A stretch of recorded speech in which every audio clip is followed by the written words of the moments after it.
Hello folks, my name is Smeg and you're listening to the very first episode of the I'm Just Asking Questions podcast, and who knows, it could be the last episode. We'll have to wait and see how things go.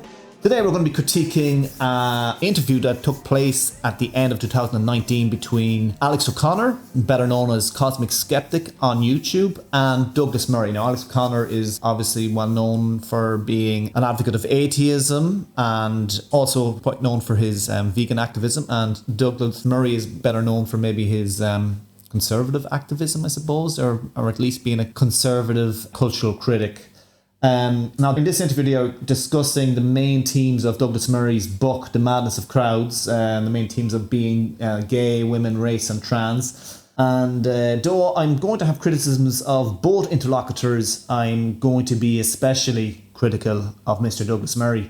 I'll mostly be critiquing the answers he gives in this interview, but I'll also be appealing to the points he made in his book to back up my criticisms as well. In fact, it was actually this interview that compelled me to read his book, because honestly, I was a bit shocked by how bad some of his takes were in the interview. So to the point where I just felt compelled to make this podcast response. But because I felt it was important as well to see if he makes these points better in his book, to be fair, to be charitable or whatever, or if he backs up some of his claims with, solid evidence, etc. So, and even though I have to say there are a few points he made in his book, and there's not too many in this interview, but in his book that I certainly agree with. I feel that the book is pretty dogmatically partisan, quite a shallow book with a lot of pretty incoherent critiques as well to boot. So I also feel like there aren't many critiques of him in podcast form, online at least. Although there is one, actually, I highly recommend a podcast called Decoding the Gurus, who do a great podcast critique of him, and they do a great job of highlighting a lot of his hypocrisies and bad takes, basically. So,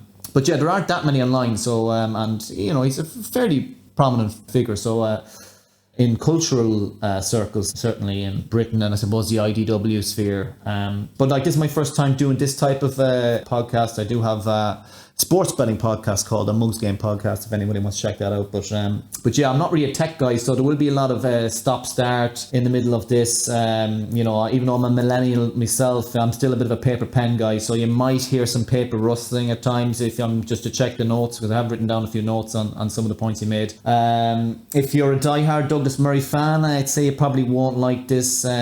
But I suppose feel free to voice disagreements on the YouTube comment section. Though personally, I'm unlikely. I don't like to get involved in too many exchanges in the comment sections on YouTube. But sure, look, as you can voice your critiques anyway. And in some ways, I am mostly aiming this podcast at maybe the Cosmic Skeptic fans who might be a little bit more open to a critique on Douglas Murray than anybody. I'm not just saying, there are probably people who admire Douglas Murray who are more than capable of welcoming a critique on him. But, anyone who if you're a diehard fan, generally diehard fans don't take well to any sort of critique of the person they're a fan of. So there might be some people who are somewhat impressed by Murray without thinking that he's the greatest intellectual of our time or anything like that, that might be open to a critique. But yeah, so overall, my overriding argument here is that Murray he regularly engages in a lot of the exact same behaviour that he claims to rail against. I think that's going to become. I'm going to try and highlight how that becomes pretty clear over the course of this 1 hour, 20-minute interview. And yeah, in some ways, even his book, I would say his book and his attitude in general,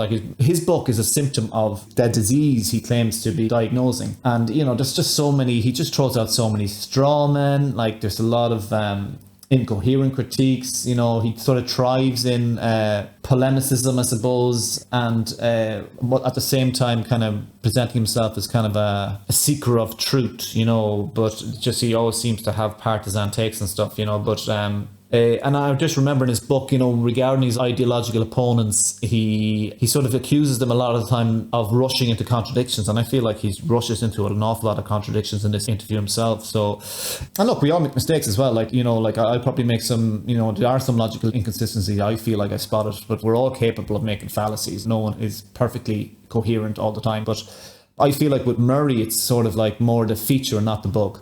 Anyway, look, it's a 1 hour, 20-minute video, so I'm going to leave the introduction at that. And basically, I'm going to horse into it now. And just, we'll play little bits of clips and then I'll respond to them, and we'll see how that goes. So, the thesis of your book, in a sense, or at least what it's about, is this kind of the difficulty of holding the kinds of views that someone like Sam Harris with his criticisms of Islam, someone like Jordan Peterson and his criticisms of postmodernism, and yourself, of course, the difficulty of holding those views in the mainstream, and yet here you are selling out an arena of people who are willing to come and listen.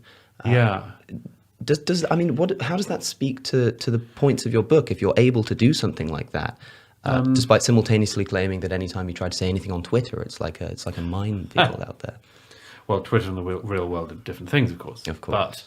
But I think that what's happening is that there are things that we know to be true, or at least very likely to be true, which have been anathematized and put beyond limits.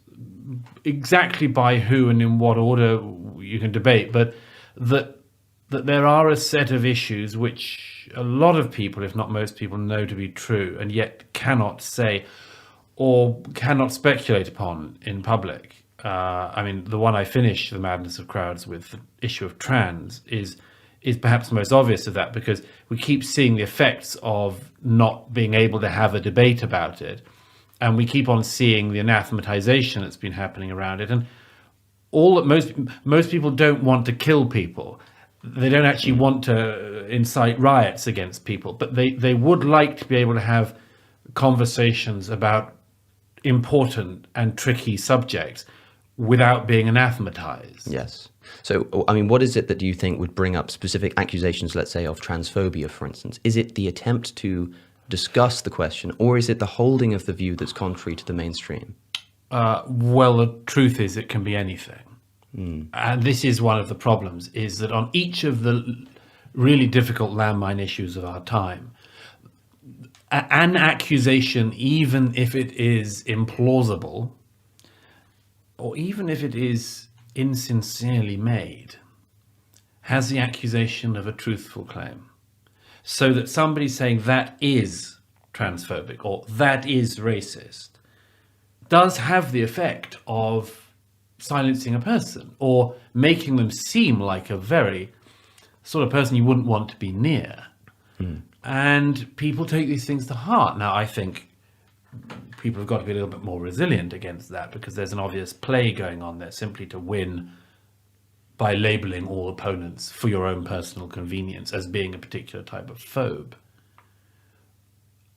But the cost to our society of not being able to think about things seems to me to already be evident. Okay, so there's nothing too egregious so far, but I just want to flag up one thing that's going to be a running theme in this video, and that is the fact that Murray constantly deflects and reframes questions, and he rarely can answer a question straight. So when Alex asked the question, how do you square the fact that you are selling out O2 arenas and talking about the stuff you're talking about, but yet you're insisting that it's so hard to talk about this stuff in the mainstream? And Murray then just gives a really vague answer where he says, well, I think there's a lot of things that we know to be true, but we can't talk about it. There's a lot of things that people know are likely to be true that we can't talk about. And it's just this kind of vague, unsubstantial rhetoric that is pretty meaningless. You can't take anything from it. But in fairness, with regards to O2 arena conversation with Jordan Peterson and Sam Harris, like Murray could have said, well, we were talking about the utility of religion there, but not so much the taboo subjects of trans, gay, women and race. But at the end of the day, he still has a pretty public platform to talk about that stuff too, and writes for many mainstream newspapers, like The Spectator being one of the main ones. So it was a decent question by Alex. But then Alex brings up the other question of asking for some specificity from Douglas, like what is it that could bring up an accusation of transphobia? And then, of course, Murray sort of dodges the question and says, the truth is it could be anything. But that's not very helpful. So he veers off into this point about how accusations, even if they're insincerely made, can have the effect of silencing a person. And that's fair enough. I have no doubt there's truth in that. But it's not relevant to the question that Alex asked, which was basically a request for Murray to explain what specifically would bring up, or what would bring up a specific accusation of transphobia. And like saying it could be anything doesn't really answer the question. And as this video moves along, like it will become pretty clear that Murray doesn't have a clear conception of what could constitute a genuine case of transphobia. But yeah, so I just wanted to flag that, flag this pattern up, that Murray constantly deflects and reframes questions and does a lot of talking without really saying much. I understand. Is there any truth in the claims of the kind of identitarians that you're criticizing in the book? Yeah, of course. I mean, this is the problem, isn't it? Wholly unjustifiable claims are unlikely to get anywhere. The kind of claims that do are ones that start in a reasonable place. In my last book, The Strange Death of Europe, I did this with the immigration question, and I knew from writing and talking about that and traveling all around the world to research that, I knew that the problem with the immigration question was not that there's no reasonable case for immigration. Right. The problem is that there is. There's a reasonable case for asylum. And millions of people around the world who have reasonable asylum claims. And it's the case, and it's the sense that claim, the legitimate claim, is so strong that it embeds itself so deeply in people that if somebody pushes it a bit further, yes, the intuition to just follow it. Well, so for instance, if you do, just to stick on that one for a moment, if you pretend that there is basically no difference between somebody fleeing war and somebody fleeing economic deprivation, and because you happen to be in favor of open borders, you're willing to pretend that divide doesn't exist, you can do a lot of bullying in that space of your opponents. So, but as I say, I mean, I spoke to enough migrants and indeed refugees in the years I was researching that book to know that these things are harder than that. They're harder than any side is often willing to say. Yeah. And as I said at that time, people dream impossible dreams from all directions. But one of the things that came across when I was researching that is exactly one of the things that's also informed my thinking and writing in The Madness of Crowds, which is there are these issues, I do them one by one, as you know, gay, women, race, and trans, where we've basically prevented ourselves from being able to have a reasonable discussion. For instance, relations between the sexes. I mean, I know the minute I start talking about this, most people just get very sweaty and worried because there's not much to be gained, they think. And there's an awful lot to lose. It's like a why bother kind of thing, right? Yeah, it's a risk analysis. Yeah. So, so I mean, that approach and recognizing that that's an approach that people take implies that maybe there isn't. It's maybe you're interested in what's true, but it's not got particularly many implications. But it seems like you're saying more than that. It seems like you're saying that the reason that you want to talk about these ideas is because they are of crucial importance. Yes, I mean, there are things that are popularly held to be true that do not do very much harm. Would you rather, I mean, so you say there are things that are held to be true that are not, but I mean, depending on the issue, would it not perhaps be more accurate or even more easier to get your point kind of accepted, to say that there are certain things that, whilst perhaps not true, have just not been proven to be true? I don't know if they're false, but the real problem is that is not so much that I know they're false and you won't let me talk about it. It's that you haven't actually presented. Well, if I see what we're saying, the several fold. Firstly, I should have gone on to the second part of what I was going to say about your point, about your question about whether the people I'm criticizing are onto anything. And when I was saying, yes, I should stress that in each of the cases I write about in this book, it's obviously the case that historically there has been homophobia. Yeah. It's obviously the case that historically women have been at a disadvantage in many societies. It's obviously the case that there has been racism. What do you mean when you qualify all of these things by saying historically or has been? That it's worth bearing in mind that the era we're in doesn't come from nowhere, among other things, and that we may be on some kind of if we are on some kind of correction course, for instance, it's among other things it's worth bearing in mind the possibility that we might be in periods of overcorrection. So it's worth placing our current situation in some kind of historical context. But the reason I say that is because if, for instance, somebody is deeply worried about sexism or misogyny or homophobia or racism, yes, there have been good reasons to worry about that. Is there a good reason to weaponize it now and allow people to make other political points by using those issues? I'd say not. But because they're rooted in have been rooted in the past, certainly in a legitimate cause, it makes it harder for a lot of people to tread into this now. Okay, a lot to unpack here. Now, the first thing to notice is that, again, Murray doesn't give a straight answer to the question, which was when Alex asked, is there any truth to the sort of claims that the identitarians are making? And Murray then says, of course, but then he pivots straight to an irrelevant topic, which is his last book, The Strange Debt of Europe, which mostly dealt with the effects of immigration in Europe. And which has nothing to do with the identitarian claims that he's exploring in his book, which are to do with gay, trans, race, and women. Like, so, yeah. And then when Murray makes a point, like there are things that are held to be true but are not. Like Alex sort of corrects him and says, "Well, are you saying that I know they're false and you won't let me talk about them, or is it just that you haven't presented a good case?" And it's like the first example of Murray not understanding the burden of proof, where if you want to say something that is false, you have to lay out the specific claim, steelman it, and explain how it's false. But what Murray then ends up doing, he gets flustered, he starts squirming a bit and pivots back to the initial point. So he starts to talk about how historically there has been sexism, historically there's been homophobia and racism, and it's worth noticing that in this video, whenever he's listing out these prejudices, he never includes transphobia.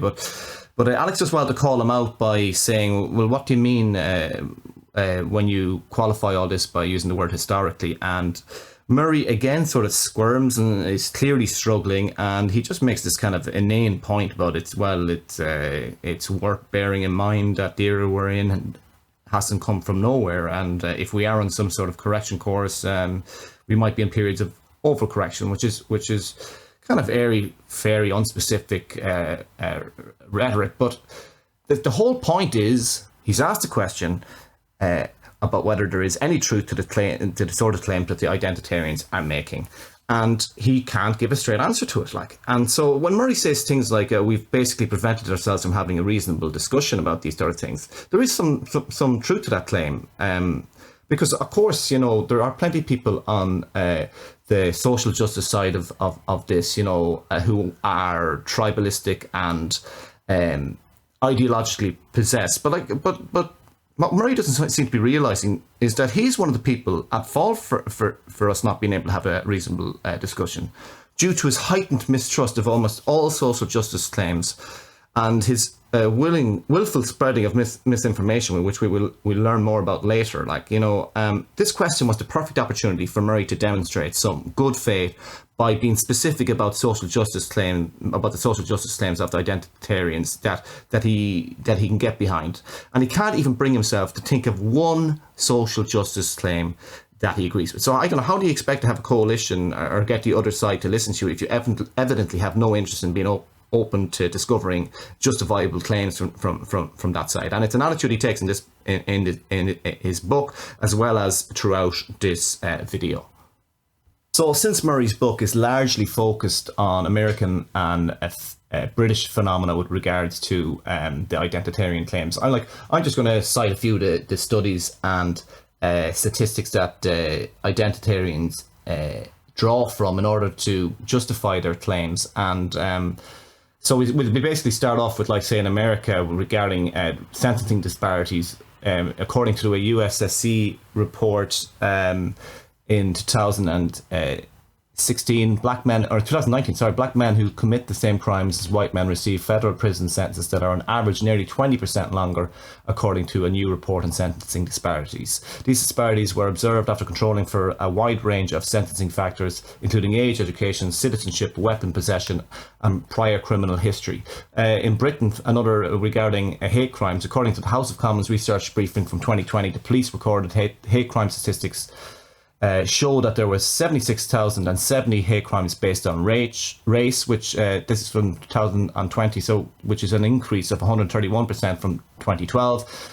15,835 for sexual orientation, which is an increase of 292%, and transgender was 2,540, which is an increase of 758% since 2012. Like, that's another claim. A lot of the there's also kind of regarding employment. There was a study from the Centre for Social Investigation in Newfield College, Oxford University, that shows on average 24% of applicants of white British origin received a positive response from employers, compared with 15% of minority ethnic applicants applying with identical CVs and cover letters. All of the minority applications clearly stated that they were either British born or had arrived in the country by the age of 6 and had obtained all their education and training in Britain. So at the very least, that shows that it's worth exploring whether there's sort of an unconscious bias with regards to employment. One of the other major concerns that a lot of the identitarians have is with regards how minorities are often disproportionately affected by poverty. Like, for example, in Britain, almost half the people living in a family in the UK where the head of the household is black are in poverty, according to the Social Metrics Commission, and black and minority ethnic households in the UK are over twice as likely to live in poverty as their white counterparts. In America, in 2019, 18.8% of black people living in the United States were living below the poverty line. Like, these are not small figures. This is compared to 7.3% of white people and 7.3% of Asian people. And a lot of the conversation surrounding the reparations debate is the main claim is that because blacks have been deprived of equal opportunity in the past, that means they've also been deprived of the chance to acquire intergenerational wealth. And so another claim is like this is a study that Murray himself cites in his book. It's in 2015, the Gallup polls. They showed that 34% of people in America thought being gay was morally wrong. And Murray was sort of pointing to this as if it was, a good thing, that it was progress. And you often hear Murray kind of say, it's just when the blacks were at the point of victory, or just when the gays were at the point of victory, the screams start getting louder. But like, that's 34% of people in America. Like, that's millions of young gay men and women and children who are growing up in a very hostile environments towards their sexuality. So like, that certainly doesn't sound like they're at the point of victory to me.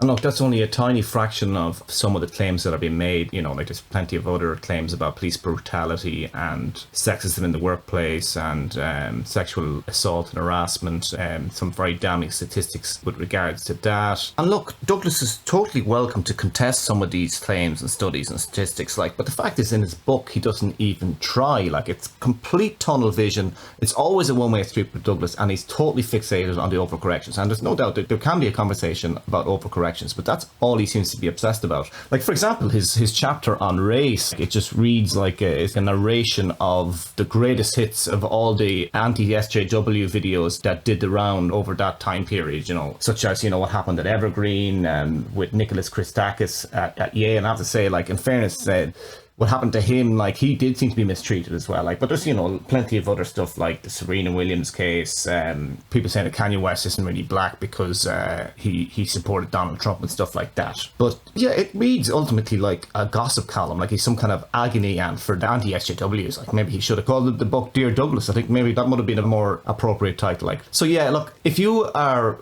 going to be approaching this case in good faith, surely what you should be doing is try to lay out what you think the strongest claims are of the opposing argument, and then people might take you a little bit more seriously when you start pointing out the overcorrections. But Douglas doesn't even try to do that. Okay, so do you think that we still live in a racist culture? Is that an accurate statement, or is that a false statement, or is it kind of somewhere in between? No, I think it's it would be a defamatory generalization about a society like ours in Britain, to say we live in a racist culture, just like it is to say we live in a patriarchal culture or a sexist culture or a rape culture or any of these other claims that get thrown around.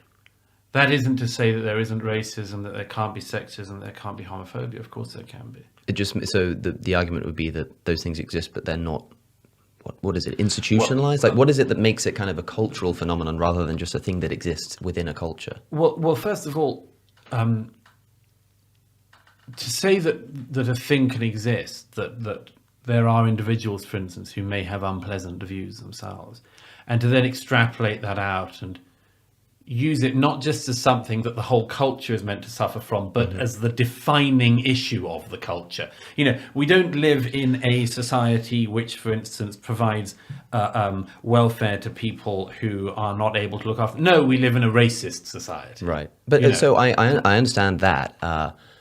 The point I would make is that although some people do believe that something like racism is what defines society, that's not necessary to say that we live in a racist society in the sense that you can say that that we have a red apple, but it's not the redness that defines the apple. It just happens to be red, right? And in the same way, it may not be racism that defines all of our social institutions, but you could still perhaps, or at least the argument can still be made that the society, one of its attributes is racism. You could make that. I think that there's... And you don't think that's true? Think that, no. All right, so I don't have a whole lot to say about this particular section here, but there's 2 points that kind of stand out to me here. And the first one is like, I suppose in some ways, like he may have a point regarding, you know, the people who can only ever see the bad in a society when he was making this point about welfare and so on. Like, but what struck me about that point is that with Douglas, in many ways, he's describing himself when it comes to social justice, because regarding social justice, all he ever sees is the bad sides, you know,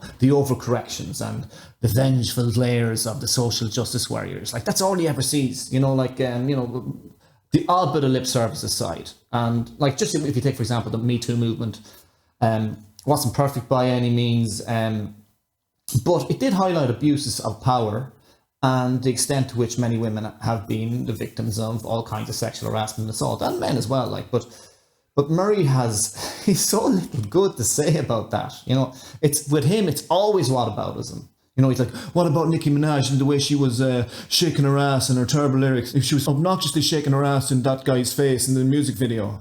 Or Ellen DeGeneres, she saw her hypocrisy. Or the feminist who was accused of sexual assault and all her feminist friends abandoned their whole believe women philosophy. You know, like it's always, and a lot of the times he is pointing out hypocrisies. But the point I'm making is that that's all he can see generally. You know, it's like, and, you know, we're talking about if you want to have a coalition and you want to have a reasonable, open discussion in good faith, you know, you should be willing to understand the best sides of the other argument, you know, like the strongest claims from the other side. But like all he can see is the bad himself. So in so many ways he's describing himself. If the really vindictive, nasty, vengeful social justice warriors, and most of them I would submit aren't like that, but if the really bad ones are on one side of the coin, he's on the flip side. He's on the flip side. And so in that way he's sort of reveling in this polemicism and this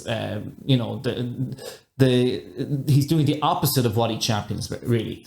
And the second one, he talked about like defamatory generalizations, and you're going to see plenty more examples in this video of him doing exactly that. So it's just so hypocritical of him to be bemoaning how the other side are, you know, are engaged in defamatory generalizations. And I'll just give you one example, which I robbed, I suppose. It's a quote that it's taken from what you call it, Decoding the Gurus podcast, but it's initially from a conversation that he had with Eric Weinstein. And this is the guy. This is Douglas Murray, the guy who is very much against defamatory generalization. So listen to this quote: "The pleasure which women and some men are taking in sexually torturing heterosexual men is extraordinary to me. The recognition that the benefits of the recent sexual advances can be accrued by a tiny number of sexual men and the rest should be tortured, no less, is one of the things that's least attractive in the age. Again, the language of revenge. The big underlying one is that women are trying to make men into something that women don't want. Now, is that not a defamatory generalization? So it just it's actually that's really, really creepy rhetoric, truth be told.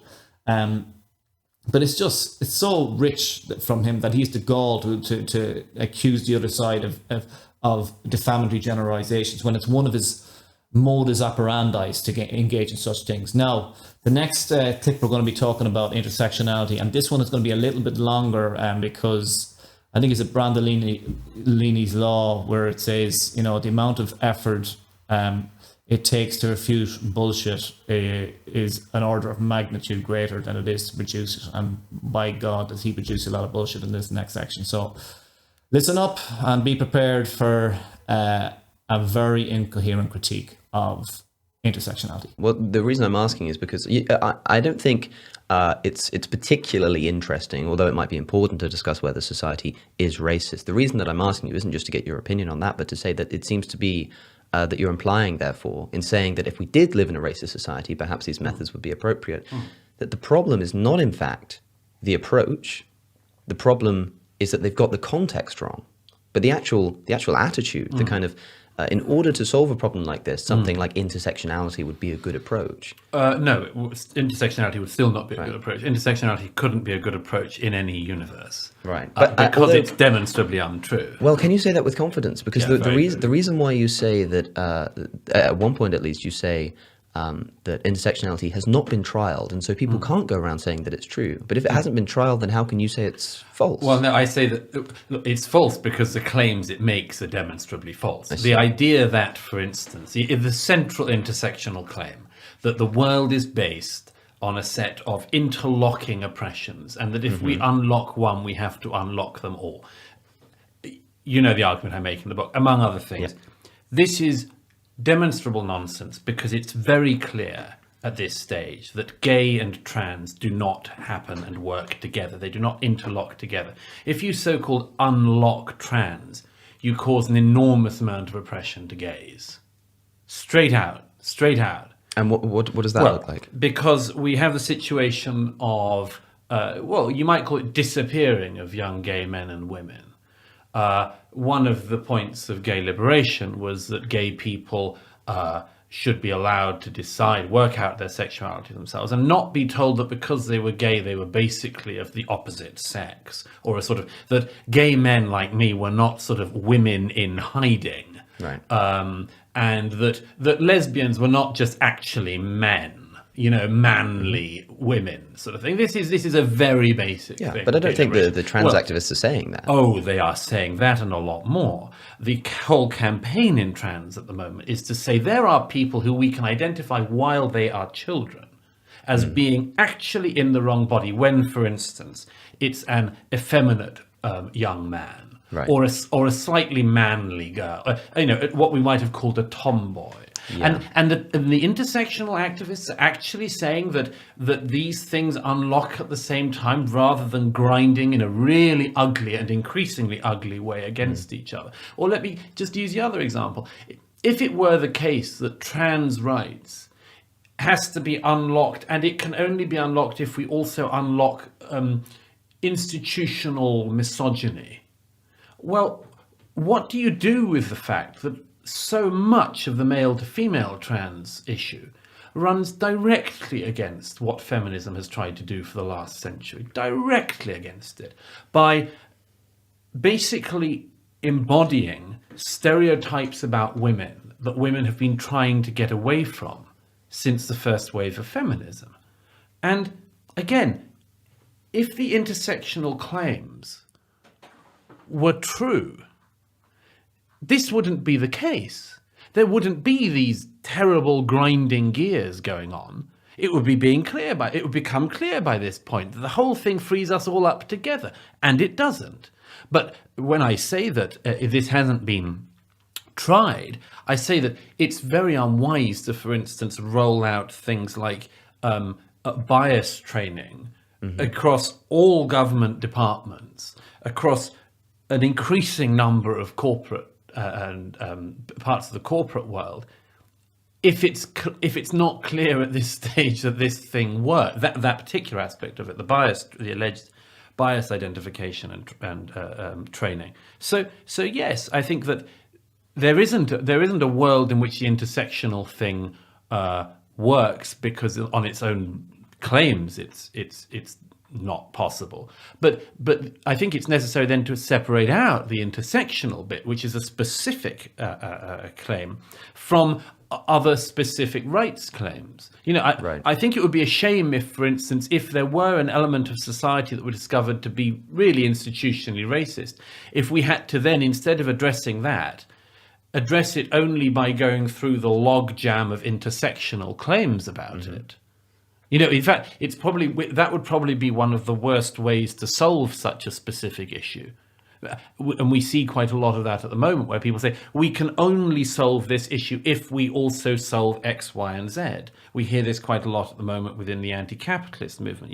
We can only address capitalism if we also address, institutional misogyny and racism and et cetera, et cetera. It's such a large panoply of things that no specific could be addressed. Right. Okay, so there is an awful lot to unpack here. So, well, the first thing I'm going to flag up is that we have to remember that Murray himself is completely distrustful of anyone who considers race, sex, and sexuality-based oppression to be a serious problem in our societies today, right? And it's pretty clear how much disdain he has for their hysterical, catastrophizing language. That's the way he sees rhetoric. That's the way he sees their rhetoric. Right? But curiously enough, when it comes to the trans issue, Murray is the very man who was engaging in the exact same sort of catastrophizing, hysterical rhetoric that he accuses the intersectionalists and the SJWs of.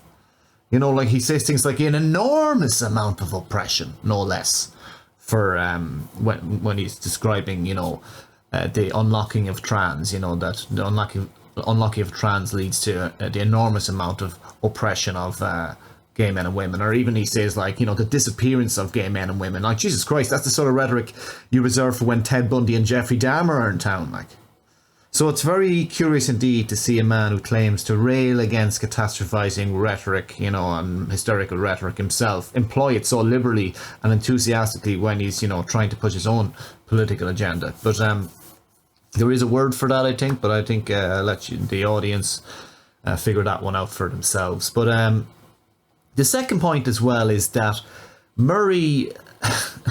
in his book, in The Madness of Crowds, he regularly sort of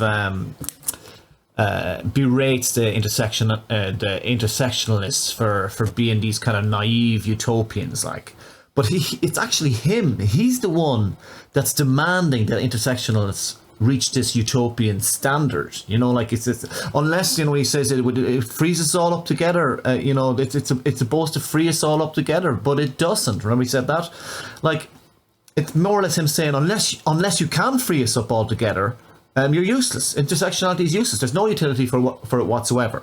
It has to create the utopia for it to have any use or worth at all in Murray's mind, because intersectionalists don't say that.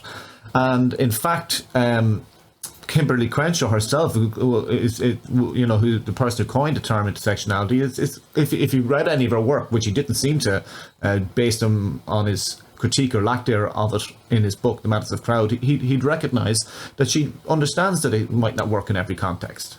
So he's the one that's the utopian there. And before we start going through Murray's critiques, I think it is important for us just to define what the concept of intersectionality is, and basically intersectionality is like a prism for seeing the way in which various forms of inequality often operate together and exacerbate each other.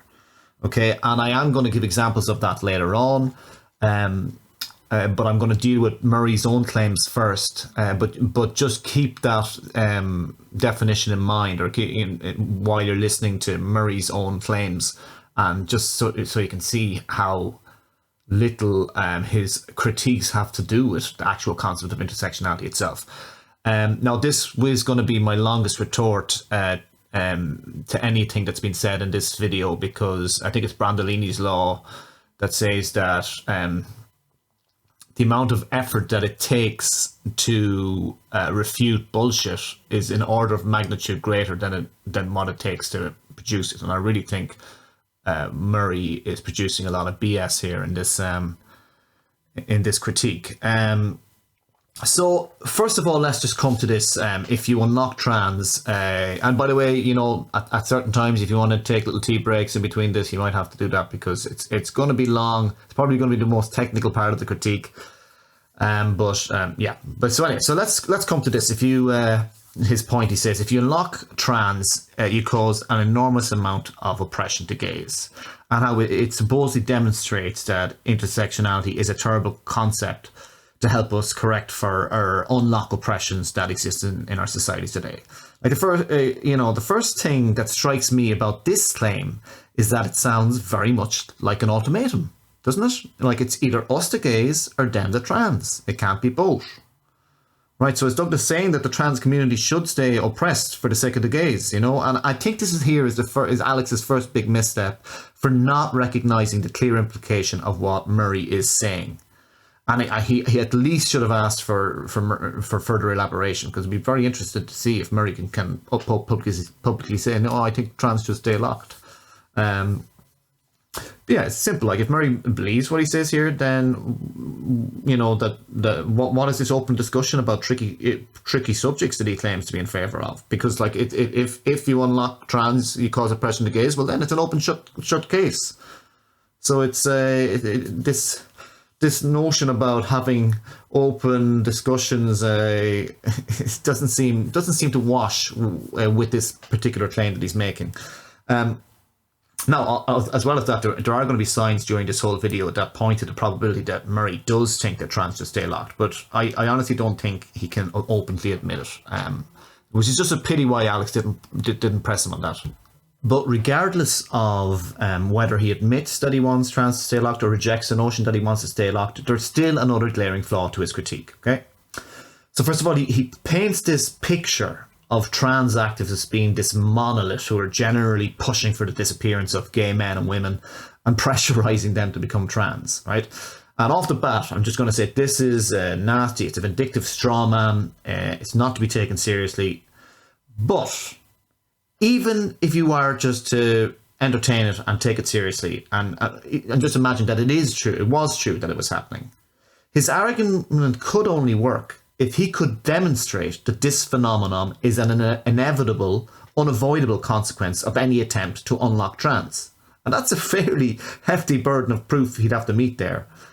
And he doesn't even try, because I suspect he probably doesn't even realise he has to meet that burden of proof. But just to flesh it out a bit more, in other words, like inherent in his argument is the assumption that people actually can't change, like that societies can't find solutions to tricky social problems, that through science and education we can't come closer to the truth on the issue, that we might be able to be better able to identify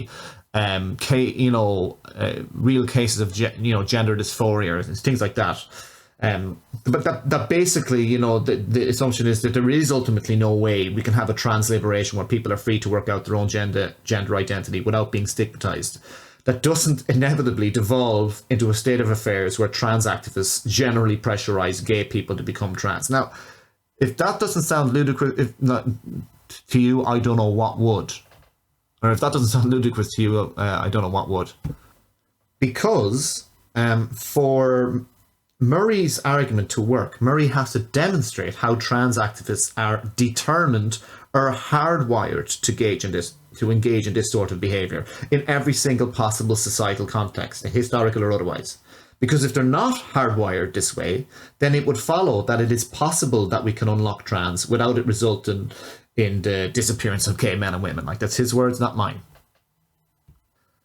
And because Murray can provide no account of this hardwiring, his argument falls apart.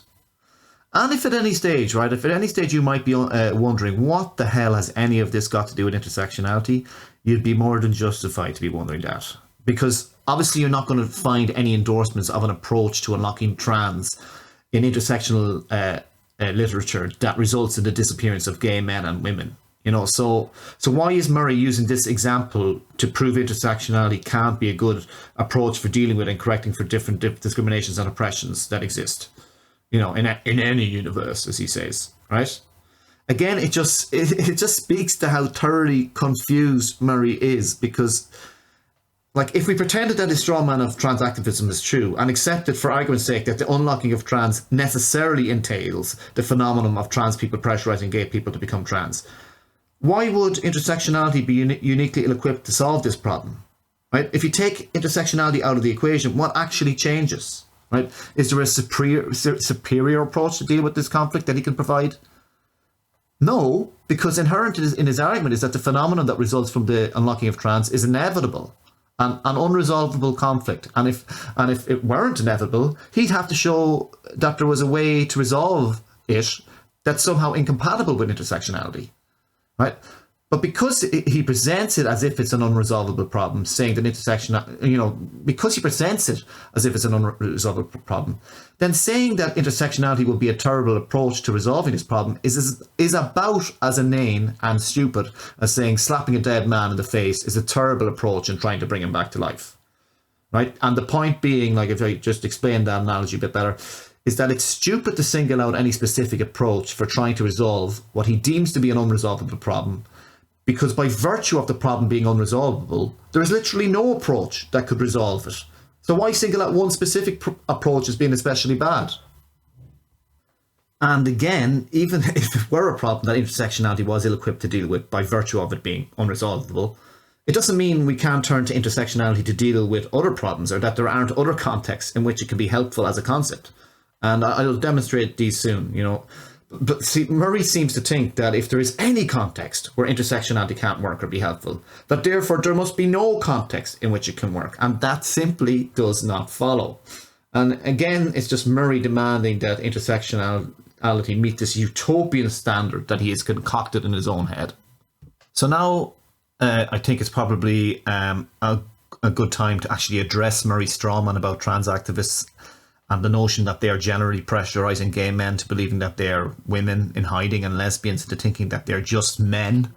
Or should it, maybe better to say that it's a defamatory generalization. But, like, this is such an incredibly strong statement, right? And it's actually one of the reasons I read his book, because surely when you make such a strong generalizing claim like this, it would have to be backed up by mountains of evidence and data, if you're being intellectually honest. But then I realised, of course, it's Douglas Murray we're talking about here. So, surprise, surprise, his case is heavily reliant on anecdotes, as usual. Like, there was one about a man who was pressurised into transitioning by his trans friends and didn't hear the other side of the argument, which is a bit rich coming from Murray, because that Murray has a problem with this, because he almost never tells the other side of the argument, either in his book or in general. And another about a mother of a child who felt pressurizing into supporting her daughter's transitioning by a clinician. I think one of the quotes of that clinician was like, parental acceptance is the first step to prevent suicide. And there were other anecdotes, of course, first, okay? But of course, as well, like, even though I fully agree that what happened to these people in these stories was completely wrong, and that is, of course, if Douglas is telling the stories completely truthfully, but I still submit that, when your case, a case that is built largely on anecdotal evidence shouldn't strike any fair-minded person as reasonable justification for making a defamatory generalization of a whole group of people, i.e. the trans activists. So there were, for example, there were no large-scale studies or even surveys that Murray could draw upon to show that there was a certain high percentage of gay people who felt under pressure to become trans by trans people or anything of this sort. Nor could he excavate any kind of endorsement of this carry-on from, trans activist organisations in the book. So, and while it is crucially important to make sure that no child or adult, gay or otherwise, feels pressurized into becoming trans, it's such a vindictive, pernicious straw man. It can't I use his words, it can't reasonably be being made by a person who wants the best for trans people. Now, and I spent a good bit of time on the Reddit threads where the transgender community hang out online, and I have to say, I personally encountered the opposite attitude of what Murray is attributing to them. Like, there was a thread called Ask Transgender where people who are dealing with issues of gender dysphoria, for example, or maybe someone has a child going through something like that, and they come on the thread and to ask for advice. And there was none of this pushy pressurization that Murray describes. Like, the whole idea of trans liberation is that the trans activists are they want society to accept that, trans is a thing, basically, like, that they want people to be able to explore their gender identity without being stigmatized. That's the idea behind it, like, so they want to live in a world where things like gender dysphoria are recognized, but not also to be considered some kind of derangement, which what Murray implies later in this video, which you'll see later. But they certainly don't advocate for pressurization. Like, if a child is going through something like gender dysphoria, they do not advise. They don't advise against pressurizing the child out of, or they do advise against pressurizing the child out of it. They are saying that, right? Because they're just saying, look, let the child explore their gender identity themselves, and maybe they'll realize, when they get older, like that it was just a phase. But just don't. But for people, parents, not to assume that it's a phase. That's the idea behind it. So, like, you'd hear stuff like, or you'd read stuff like, just listen to your child, let them figure it out themselves. It could be a phase, but if it is sustained, then it could be worth going to seek professional help about it. Okay, and if you don't believe me, right, just go visit the thread yourself. Like, I'm sure if you look hard enough, you might be able to find some bad apples. Like, but that's generally what's in my experience. And you could, of course, criticizing me for doing the same thing Murray is doing by providing anecdotal evidence. But remember, Murray is the one making such a strong positive claim, so the burden of proof is on him to justify the claim. And I'm afraid cherry-picked anecdotes, just don't cut the mustard.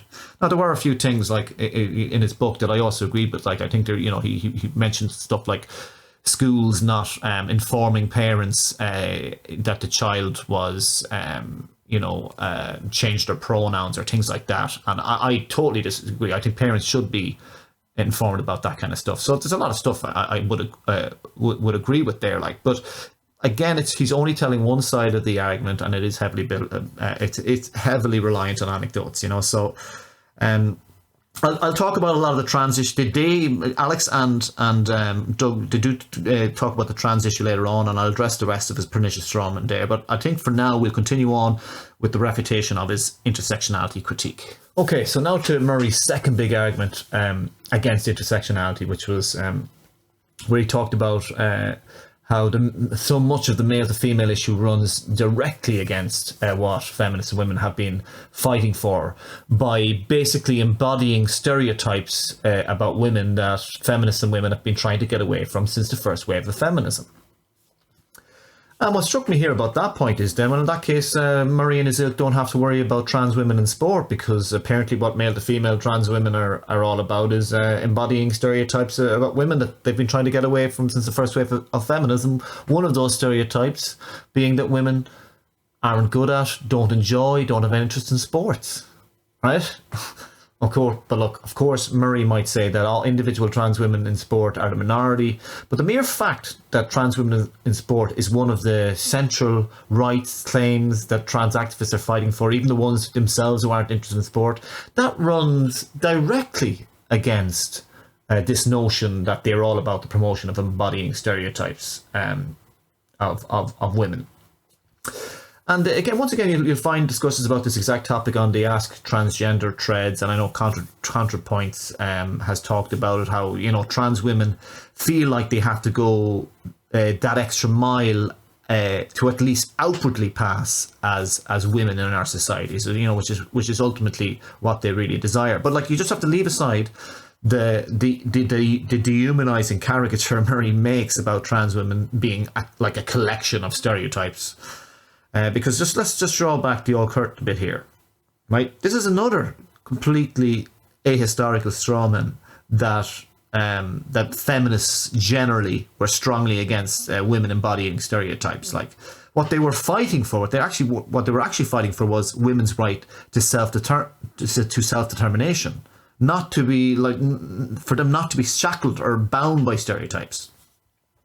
So I just want you to imagine this scenario for me for a second. Imagine, in the modern day, if a hypothetical feminist scolded a cis woman for embodying the perceived stereotypes that Douglas is imagining here, because he wasn't specific in the interview, which is quite normal for Douglas. But do you think Douglas would be in favour of a feminist scolding a woman for kind of embodying stereotypes, especially if she insisted that she was fully comfortable with who she was? Would he join in with the scolding? Would he say, "Well, how dare you? How dare you with your dress and your lipstick and your ironing board? You're a disgrace to women, you are. Propping up the patriarchy. Oh, jeez, you're an awful disgrace." Of course Murray wouldn't do that. If anything, Murray would have a disdain for any hypothetical feminist shaming a woman for being who she is and expressing herself how she is, whether it embodies traditional stereotypes or not. So why should it be any different for trans women? That's the question, and it's a one, of course, that Alex should have been able to ask there, I think.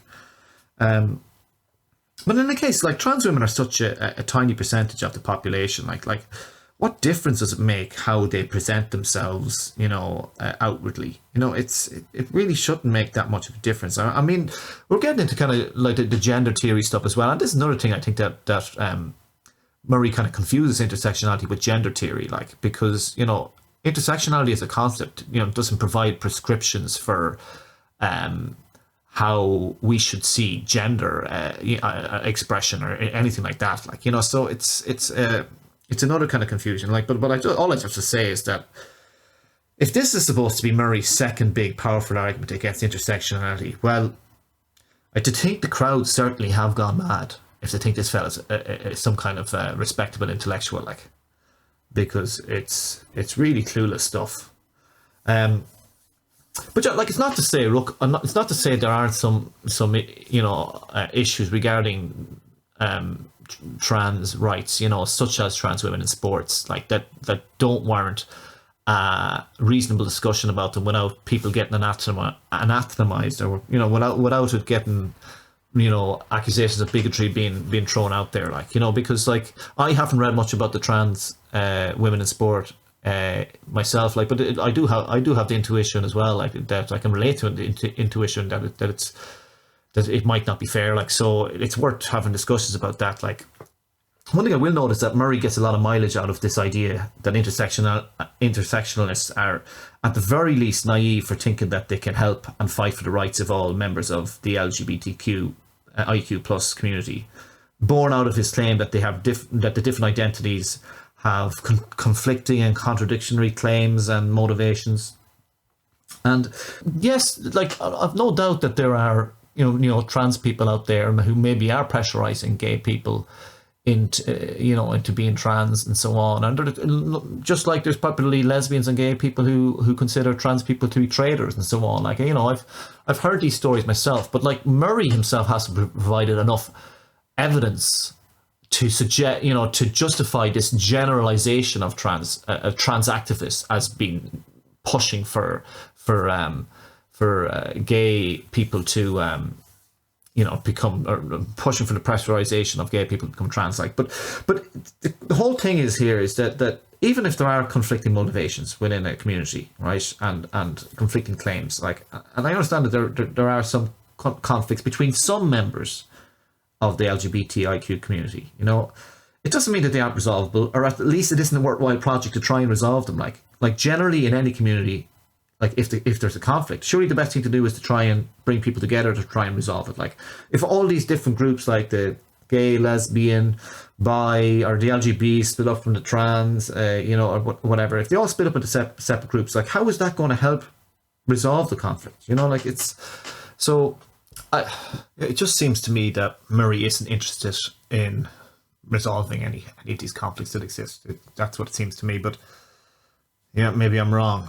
But Look, I'll get to we will be discussing some of the points about the trans issue later on, but I'm just going to, I think now is probably a good time to discuss Murray's actual critique of intersectionality in his book, and not just what he says here.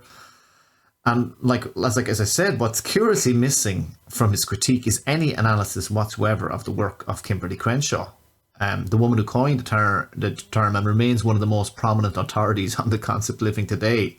Like, that's like somebody doing a critique of American economic policy from the 1980s and having nothing to say whatsoever about the contribution and work of Milton Friedman. And in fact, he doesn't do any sort of in-depth analysis on any prominent intersectionalist feminists in it.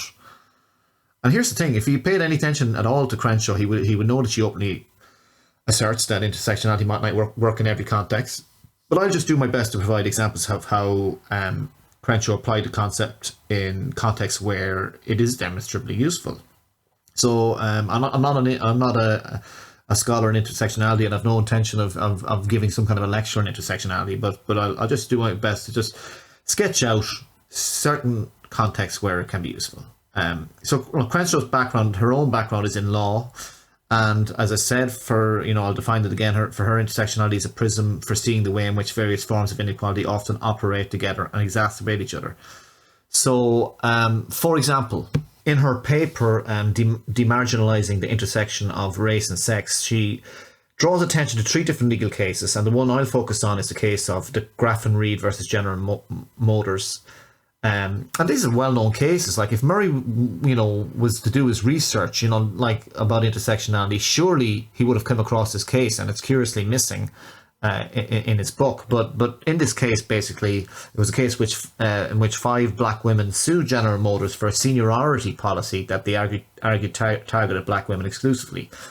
Basically, the company did not hire black women before 1964, meaning that when the recession hit in the 1970s, all the black women hired after 1964 were subsequently laid off. And they couldn't sue on the basis of gender, as there had been white women working there, and they couldn't sue on the basis of race because there had been black men working there. So she employed an intersectional lens to demonstrate pretty conclusively how black women specifically had been discriminated against. So I think you can see how it can be a useful lens through which we can identify discriminations that might otherwise fall through the cracks. Okay, so in another one of her papers, Mapping the Margins, Intersectionality, Identity Politics and Violence Against Women of Colour, she made it like a powerful argument that crisis centres in black areas needed more funding than those in white areas, on the basis that black women were less likely to have effective support networks and access to alternative housing than white victims. Now, I'm summarising, but she used intersectionality as an analytical framework to help her identify areas of need that were not being addressed due to the fact that the crisis centres were being funded on the basis of numbers of victims, while not taking into account the extra challenges and different circumstances that certain identities face and find themselves in. So it's fairly straightforward stuff. And I don't know what Murray's objection to this analysis would be. Would he say, well, that's all well and good, but the paper doesn't deal with the problem of trans women embodying stereotypes about women. So unless you free us all up at the same time, I'm afraid your concept can't be applied in any universe. I am joking. I'm joking. Just to make that clear. But the point is that there clearly are some contexts in which you can use intersectionality as an analytical framework to identify areas of need. And I don't know why all of a sudden I'm giving Douglas Murray this kind of culty Irish accent, but I guess it's when you put some of the stuff what he says in a culty Irish accent, it becomes a little bit more clear how inane a lot of it is. But not that he said that specifically, but anyway, we'll move on. I digress. And anyway, so there's even contemporary context there. In the contemporary context there was a case in Spain regarding the arrest of an African-born prostitute, where the court were successfully persuaded to recognise the phenomenon of intersectional discrimination, which required a multiple grounds approach that did not examine each factor separately. And I linked the paper which covers the case in the description. But the point is that this is an example of intersectionality being successfully applied, in the area of law, at least, or in the context of law. So yeah, the point is that there are clearly some contexts which you can use intersectionality as an analytical framework to identify areas of need. Like another example, you can apply intersectionality in the analysis of harassment or sexual arousal in the workplace. You could carry out your analysis on the basis of gender alone, right? But or would it not be better to conduct analysis based on other identities and factors such as race, age, class, sexuality, gender identity, industry, and size of employer? The intersectional analysis is what allows us to highlight more specific areas of needs. If the analysis reveals that black women were 3 times more likely to file a sexual harassment charge, which, by the way, was actually the case according to a 2016 NWLC report, wouldn't it be worth exploring why that is and trying to figure out what the power dynamics at play are? Perhaps the analysis could reveal that people of a certain class are more vulnerable to harassment in certain industries too, things like that. So intersectionality allows us to get more specific, and especially if we are limited in resources, it can guide us towards what areas are in the most need of prioritization. Now, of course, once you identify these areas, you'll have a better idea of where needs strong anti-harassment policies most, and where needs the implementation of interactive training that educates employees, and where the focus of these trainings should lie. Example, if black women are being disproportionately targeted in a certain industry or workplace, that's an issue that needs to be specifically addressed. And of course, you might have concerns about how the trainings are implemented. For example, but surely it would be reasonable to expect that something should be done. Which brings me to Murray's point about bias training, where Murray still doesn't seem to be able to understand the context approach distinction that Alex was getting at. Like, if there was a context where there was loads of sexism, racism, homophobia, transphobia, a sexism that's specific to a certain race, class, sexuality, etc., would he have a problem with this stuff being addressed at least partly through a form of bias training? Like, is his problem that the bias training is being rolled out too fast, or is the problem with the actual content of the training, or is he totally against the idea of bias training in principle? He doesn't say any of this stuff. He doesn't make any of this stuff clear because he's not a clear-minded, focused thinker. And look, there is a wide school of thought within intersectionality and plenty of disagreement about how best to apply the concept, right? And it doesn't help, obviously, that the concept gets co-opted by overzealous social justice warriors to the point where it morphs into this kind of identity politics on steroids, which is what Kimberly Crenshaw refers to it, okay? And it's not her fault that it kind of gets co-opted, and Murray should be prepared to critique the concept in its strongest form, which is something that I find Murray is very rarely willing to do. In fact, he's mostly looking to do the opposite from my observations anyway. So and as I say, look, I'm not a scholar of intersectionality, and I'm not going to be going through all the different schools of thought within intersectionality, but just given Murray's strong claim, I only really needed to sketch out how it could be a useful concept to apply in specific contexts, right? That's as I say, maybe it's not as effective to apply the concept in determining what are fair hiring practices, for example. And again, it also leaves the door open for all kinds of claims of discrimination based on many other identities such as height, looks, etc., to the point where it might not be tenable to adequately address all these claims. So if we are to determine how to allocate resources in our government social programs, for example, and we have a limit of resources, which we would always have in most societies, this would lead us to having to make prioritizations, which could then lead to conflicts between different identity groups seeking to have their needs met, etc. So, but the thing is that these conflicts would happen anyway, and something like intersectionality, though imperfect, might still be a good tool to help us determine what prioritizations to make. And either way, look, Murray doesn't offer anything resembling an effective alternative approach, except just his vague, empty platitude that we should deal with these problems in a general way or a case-by-case basis. He just doesn't offer anything. So, look, to sum up, let's go through it. He totally strawmans the concept of intersectionality. He can't even give a coherent critique of his own strawman. He either doesn't understand the implications of his point about unlocking trans, or he does and he wants trans people to stay oppressed. Even hypothetically, if his straw man about trans activists was true, he assumes that this phenomenon is an inevitable consequence of unlocking trans, which would also render his claim that intersectionality would be a terrible approach to resolve the issue nonsensical, because if the phenomenon is inevitable, there is literally no approach that could resolve the issue. He doesn't engage with or critique the work of any of the prominent literature on intersectionality with anything even remotely resembling rigor. He berates intersectionalists for being utopian while simultaneously demanding that intersectionalists meet utopian standards.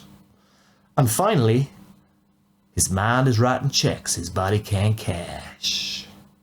So, Douglas, if you don't mind me saying, your critique of intersectionality is demonstrable nonsense. Well, there's a class of person who wants to protest against everything. That's a perennial. There's never a protest that they can't turn up to with their banner of choice. It's a particular type of psyche, in my view. Most reasonable people really only turn up to a protest under serious duress when something very close to their own life is being affected. But a reasonable person does not have a collection of banners in the hallway waiting eagerly to latch on to any. Well, unless they think that those kinds of issues that are so personally affecting and moving are embedded into the culture they're living in. At least you can understand why they might be of that mindset, even if you think it's wrong. If you thought that you lived in a society that was constantly challenging who you are, you'd probably have those picket fences by the door ready to go. Possibly, although we've just seen the phenomenon of Extinction Rebellion, and Indeed, it's the demographic of that, from what I saw in London, was people who hadn't had anything big to protest about since 1968, and love the whiff of the fumes of righteousness that they haven't had since then. You think that's what it is? You think part of it, sure. Part of it. I mean, all of these things are just to go back to the thing of like who would be protesting within the areas of the thing I'm writing about in The Madness of Crowds. Yeah. Obviously, there are some people who are deeply sincere in their view of what our society is. Mm-hmm. Largely, I would submit, because they've been told to believe this stuff by adults who are themselves deluded or wrong.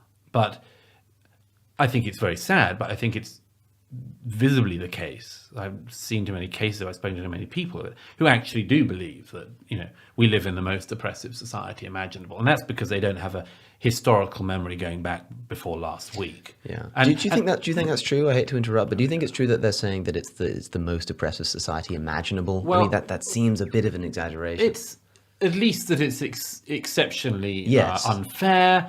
They don't. I mean, one has to almost get anecdotal, but I've spoken to too many people, if I may say so, sort of your generation, who have adopted the hysterical attitude, and who, when you dig down it, they just have less reason to be hysterical than any generation in history. Yes. I mean, I was speaking, again, sorry to get anecdotal, but there was a young lady in an audience I was speaking with recently who was confronting me afterwards about it, and she was telling me all of her concerns of her generation. She said, there's North Korea, is developing nuclear weapons. And I was like, your parents and grandparents grew up under the shadow of total annihilation. Yeah.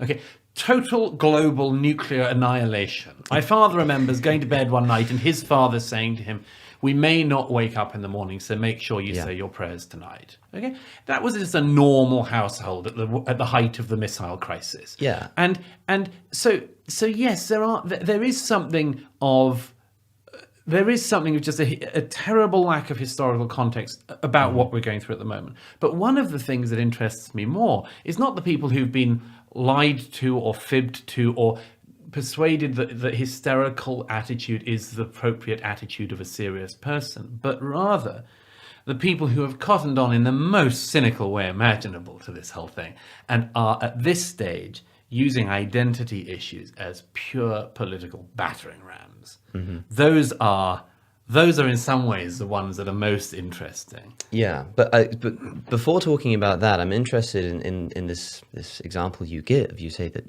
people historically in the UK have had good reason to be genuinely worried and to be protesting their governments because they lived, and we less than anywhere. Well, because they lived under the threat of total annihilation within their lifetimes. Well, Is that not exactly the claim of the Extinction Rebellion protesters, that we live under the threat of total annihilation and we need to do something? Yeah, they do. Are not their parents also saying, listen, this species of ours might be gone sooner than you can do anything about it, right? That is their attitude, yeah. Sure, and whether or not you agree with that or think it's wrong, right? You're kind of criticizing the mindset of self-righteousness and not recognizing that we live in a better time than ever in history. But if it is true, surely it makes sense in the same way that it made sense then to worry. It makes sense now to worry too. And in fact, you could say that the environmental crisis, if it's as bad as they're saying it is much worse than the threat of nuclear war, which at least could be abated by governmental action. Well, it isn't worse. I mean, I'm not an expert in climate, but I need an awful lot more persuading from the people who take the Extinction Rebellion view that it's worth completely immiserating our lives in order to agree to what they say. Sure, but then there's an awful lot more persuading to do. Yeah, but then I guess that the people who are protesting aren't the people to be doing that, right? So there are people. Aren't the people? No, I don't think so. I think it's the job of the scientist and the researcher to do the persuading. And if you are persuaded, then you go and protest, even if you can't necessarily defend the science yourself. If you see what I mean. So sure. If you're mainly listening and seeing in the news the stories of these Extinction Rebellion protesters, and I see these videos on YouTube of people going and interviewing them about the issues and getting these sound bites of where they don't know what they're talking about, and it's like, well, a lot of people don't know what they're talking about. But do they need to be in order to be angry about something that they've become convinced of? You ought to be very sure before you seriously disrupt everyone else's life, and you ought to be really sure before you tell everyone to impoverish themselves and their children. Right, and that's forever. That's the same kind of logic as saying, like, you need to be sure that this works before you enroll it in society. It's the same kind of thing. Yeah, like being sure that intersectionality works or something before rolling it out. A certain amount of humility in this regard wouldn't be wholly misplaced. Sure. I suppose these people just feel like there's no time for humility. Perhaps in more ways than one, actually. Sure. There's no time for humility, but there's also, they just don't have time for humility. Okay, we'll stop it there. And the first thing I noticed was how Murray presents himself as the arbiter of what constitutes reasonableness, and just basically how pessimistic a view of humanity he has, that a reasonable person would only protest something unless they were, really personally affected by it. But for this section, just because there's a lot of stuff to tackle on this section, but the first thing I want to do is I want to read out a quote from page 16 of his book, The Madness of Crowds, and it's regarding basically this movie about gay conversion therapy, and the guy behind the movie was being questioned on a British morning TV talk show, and he was insisting that he only provides gay conversion therapy to people who actually come looking for it, and whoever, I think it might be Piers Morgan, but whoever was the person who the interviewer, they just wouldn't believe him. Like they were just insisting that he was trying to push this onto people, whatever. And Murray's take from this was this quote here: like, to trample all over one of the bases of political tolerance, it would be to award yourself the right not just to come to your own conclusions about people, but to attribute motives to others that you cannot see, but which you suspect. Which leads to the question, do we take other people at face value, or do we try to read behind their words and actions, claim to see into their hearts and their divine true motives, which their speech and actions have not yet revealed? And yet and then he also says, yet one prerequisite for avoiding perpetual confrontation is an ability to listen to people's words and hold trust in them. So I'd love you to keep that quote in mind as we address what he says about the Extinction Rebellion protesters. And the first thing he talks about, he points to the demographic being people who haven't had anything serious to protest since 1968 and so on. Well, first of all, that's an ad hominem. Because he is dismissing their argument or their stance on the basis of an aspect of their identity and not the actual argument or stance itself, or reasons behind the stance, which isn't surprising for Douglas anyway. But the second thing is, like, when he says something like that they love the whiffs of fumes of righteousness, right? This just exposes his breathtaking hypocrisy, considering he himself is engaging in exactly the same sort of behavior he claims to be railing against. that is claiming to see into people's hearts and their divine true motives, which their speech has not yet revealed. His quote, not mine. And then he talks about the people who say we live in the most oppressive society imaginable. Like, who is actually saying that? Like, it's a typical Douglas Murray tactic to basically attribute the most outlandish hysterical claims to people he disagrees with. And just the fact that he's saying it just speaks to how often he must get away with it, like when he goes on echo chamber podcasts like Dave Rubin and people like that. Because to be fair to Alex, he does push back and he says, so that's a bit of an exaggeration, more than a bit of an exaggeration. And of course, Murray then backtracks and just says, well, at least that it's exceptionally unfair. And I find it laughable that Murray says, oh, I'm sorry to get anecdotal when he refers to the girl talking about the threat of nuclear war, as if he doesn't rely on anecdotes to make his own case on a regular basis, and that's putting it charitably. But now, so just let's look at this positive claim that he makes, that the climate crisis isn't worse than the threat of nuclear war. And he then follows that up with the line, I'm not an expert in climate. Well, if you're not an expert in climate, like, why do you feel like you have the authority to determine exactly how bad or threatening climate change is? Like, I cannot overstate the extreme extent that this guy is affected by the Dunning-Kruger effect. And yet only a few sentences later, he has the gall to proclaim that people need to have more humility. You literally couldn't write this stuff. Like, can you imagine going to a doctor, right? And the doctor says, listen, I'm sorry to inform you, but you've got cancer. Like, what are you going to say? Oh, no, I don't. No, you do have cancer, and it's potentially life-threatening. No, it isn't. Sorry, with all due respect, do you even have the expertise required to be able to evaluate the process by which we came to this conclusion? Oh, doctor. I need a hell of a lot more persuading than that. I mean, that's basically Douglas Murray's attitude here, like. And then he goes on to say something like this when he attributes this claim to the Extinction Rebellion protesters. You ought to be really sure before you tell everyone to impoverish ourselves and our children forever, he says. Like, I mean, this man must have a massive wheat farm, because he has seemingly an infinite access to straw. Like, and he sure does like to do a lot of catastrophizing for someone who claims to be an advocate of reasonable discussion and scientific rigor.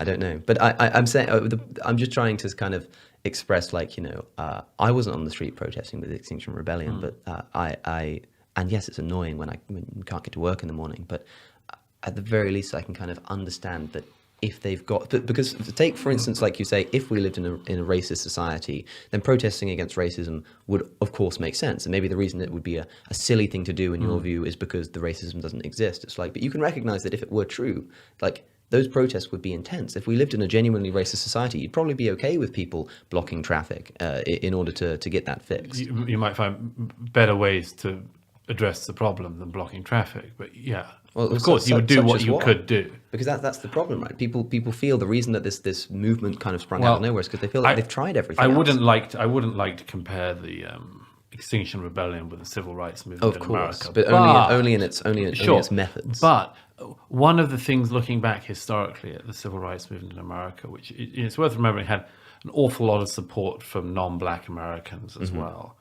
One of the things that's just so striking about it, I compare it with the gay rights movement in America, particularly the March on Washington 30 years later, organized by the LGBT community, compared with a downer on the gay version. But the reason I mention it is because what is one of the striking things looking back on the civil rights movement, but the unbelievable moral force of the argument being made. Right. It wasn't, we are going to make you agree with us by disrupting your day, or by shrieking, or by behaving terribly, or by pissing off the entire society until it agrees with us. It was, here is a case of such outstanding moral force, you can't resist it. And that was what happened in the end. That was what happened. And if it wasn't done in that manner, would you have less respect for the movement, even given the rightness of its cause? Well, I mean, for instance, there are good causes historically which have been ruined by people doing it the wrong way, for sure. Sure. I mean, for instance, I'm not at all a supporter of Irish nationalism when it seeks to change the territorial integrity of the United Kingdom, but Irish nationalism's cause was very significantly harmed in my own lifetime by the decision of a certain number of people to disappear a woman, a mother of 10 like Jean McConville, from her home, shoot her in the back of her head and disappear her body. It wasn't like, well, this didn't exactly help the Irish nationalist cause in the end. Naturally. So, of course, there are some causes that can be good, which are then wrecked by the behavior and the tactics of their followers. Yeah, but on a kind of less wrecking ball approach to this, you take like the approach of someone like Rosa Parks, or at least the people could, because it's I've read at least that it wasn't as spontaneous as people make it out to be, but the fact that she disrupted people's day. She disobeyed the law. She probably stopped the bus from getting moving for a very long time. And someone might come along and say, listen, I get the whole civil rights thing, but like, you're just going about this wrong, Rosa Parks. Like you're poisoning the movement. You're just pissing everybody off. Come on, you go knock on Parliament's door instead. But several things. First of all, I mean, the striking thing about Rosa Parks was the dignity of the protests. I mean, that's what everyone remembers about it. Surely, it's that everybody reflects still and were struck at the time by the fact this was such a dignified way of protesting. It was triply hard to oppose if you were so inclined to oppose. You think so? It's more hard to oppose something like that, even though it exhibits a similar kind. If you're dealing with a certain type of society, and I mean, this is my point: is that arguments with moral force in the right conditions, But to get back to the things that people are claiming at the moment, I mean, obviously every country is different, and one of the things I think we're suffering from at the moment is the rolling out of an interpretation of all democratic societies as being broadly similar, so that, for instance, the undeniable racial problems that specifically exist in America the interpretation of them and the lens of that ends up getting rolled out across other countries as well. That's one of the phenomena that I think people haven't quite realized at the moment, but which is going on, so that a specific issue in one country becomes effectively the lens through which the issue is seen in all other countries. Okay, so we start off here where Murray makes the claim, or makes this statement. What was striking about the civil rights movement was the unbelievable moral force of the point being made. It wasn't, we're going to make you agree with us by disrupting your day, or by shrieking, or behaving badly, or pissing off society. And like, it's just laughable how confused he is. Like, he's not making a like for like comparison. He's and Alex has ever so gently tried to guide him away from making this mistake, but he's confusing the case, the moral force, with the approach in which the case is being made. Like, what he should be doing is, if he wants to point to the Rosa Parks protests as having an incredibly strong moral force, he should be in comparison to now. What he should be comparing it to now is the actual moral force of the case being made. Whether he believes it or not the approach by which the case is being made. Through which the case is being made. So obviously he's confused by that, and I just think he's got this really naive view about how protests work. Like, the protests are supposed to be disruptive to society, to get people to re-examine their attitudes. Like, every supporter of the status quo says protest is fine as long as it isn't disruptive, and because if you can ignore it, it isn't effective. Like, can he think of?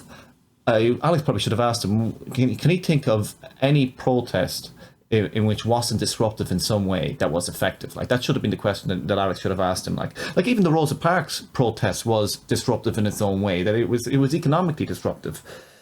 So it seems like he's just got a really naive ahistorical view about how protests work. And when he says that when there are some causes that can be good that are then wrecked by the tactics, like, that was a complete dodge of Alex of an answer to Alex's question, which was, if protest wasn't done in the right manner, would you have less respect for it?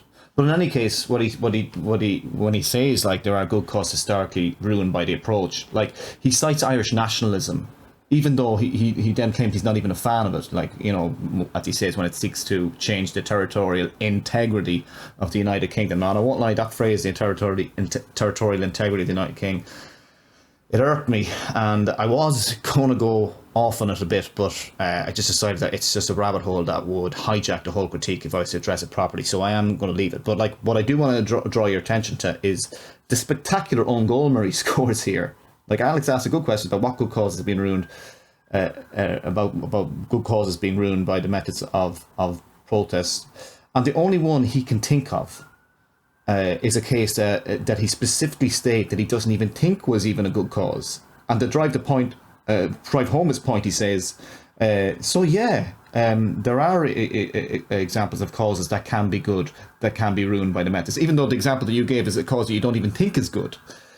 But and look, in real time, sometimes you can forgive someone for not being able to give good answers on their feet. Like, you know, I wouldn't be great at that myself. Like, but it's just, this is someone who's written a book in which he critiques approaches of social justice advocates.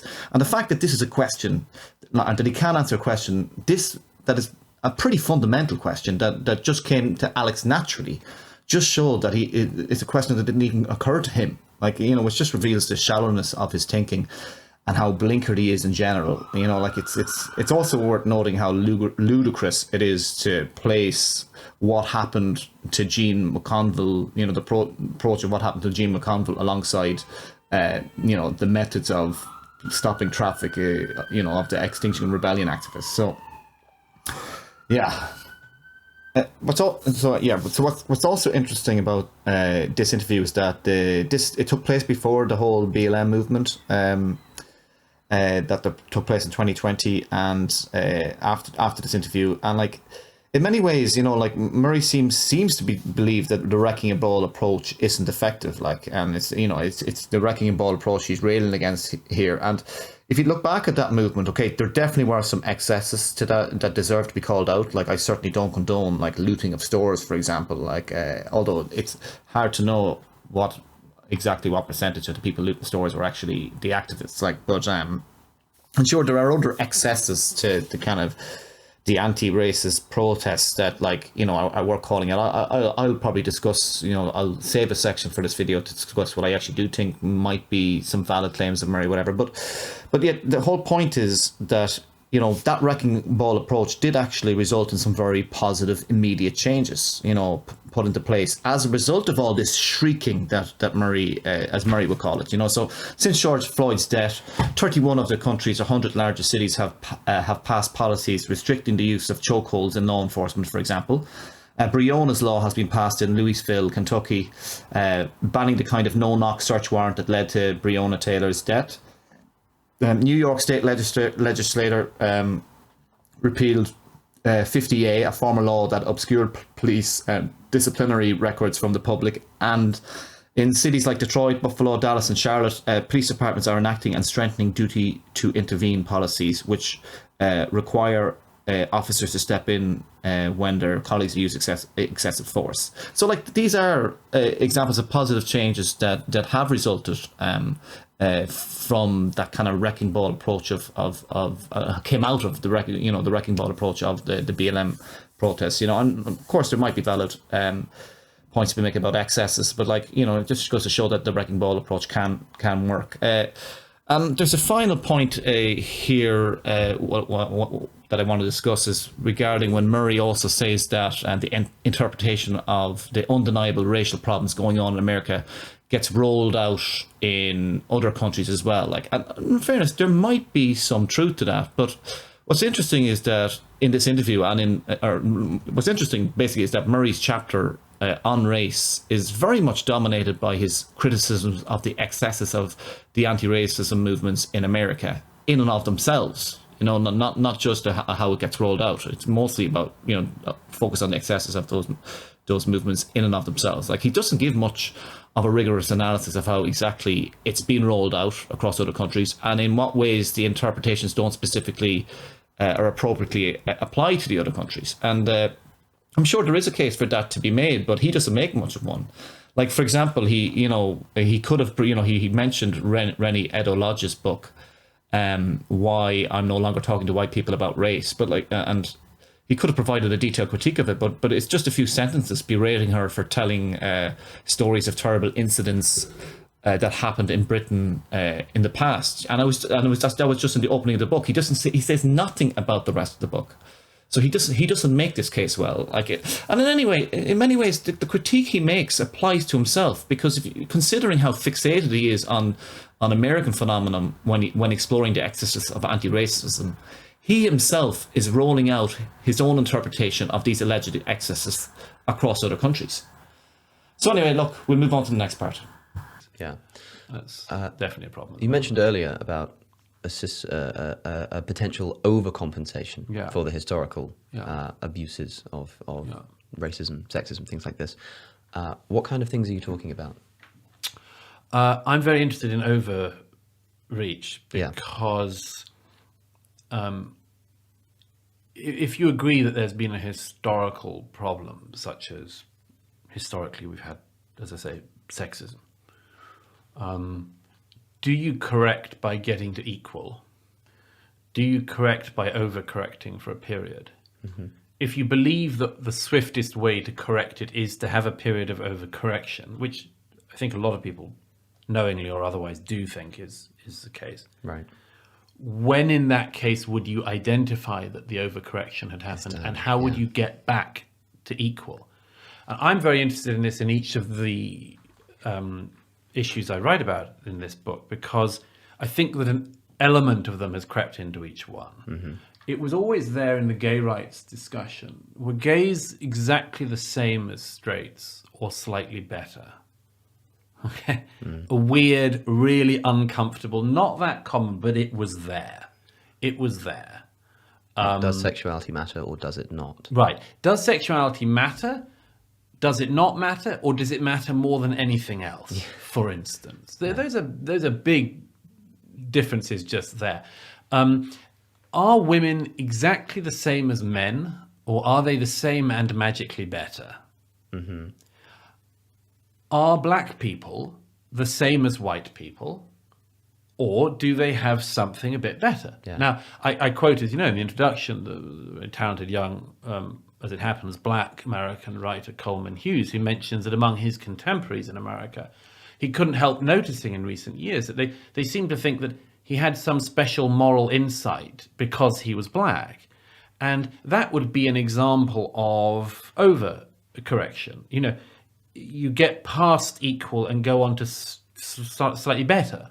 Well, is he saying that he's better, or is he saying that No, he's not saying he's better. He's saying that he interprets his white contemporaries as seeing him as in some way better. I see, yes. All right, so now we're going to talk about, when Alex asked about Douglas about the overcorrections, what kind of things is Douglas actually talking about?